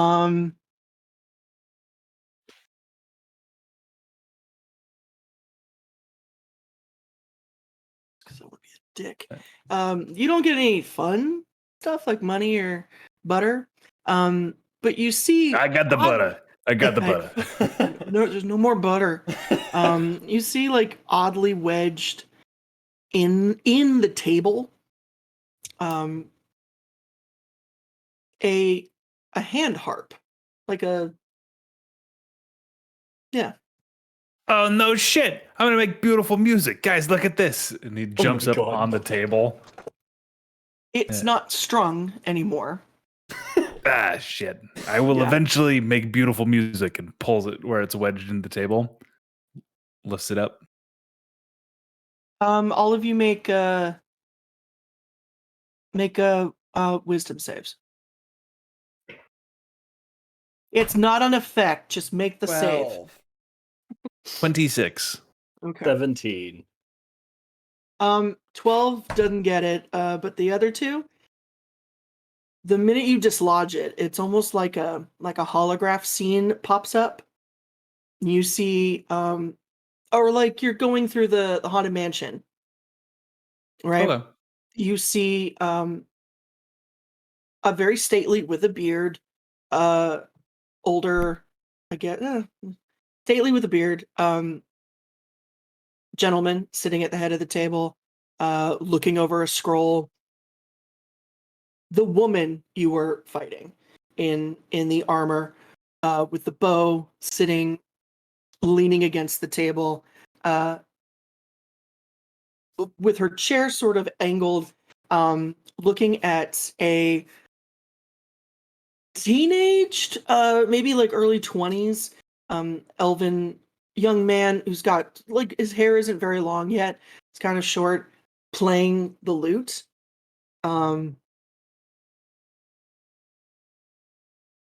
They're smiling, they're happy, and just as you guys sort of see it, it dissolves and shifts away. And I think that is a good place to end for tonight.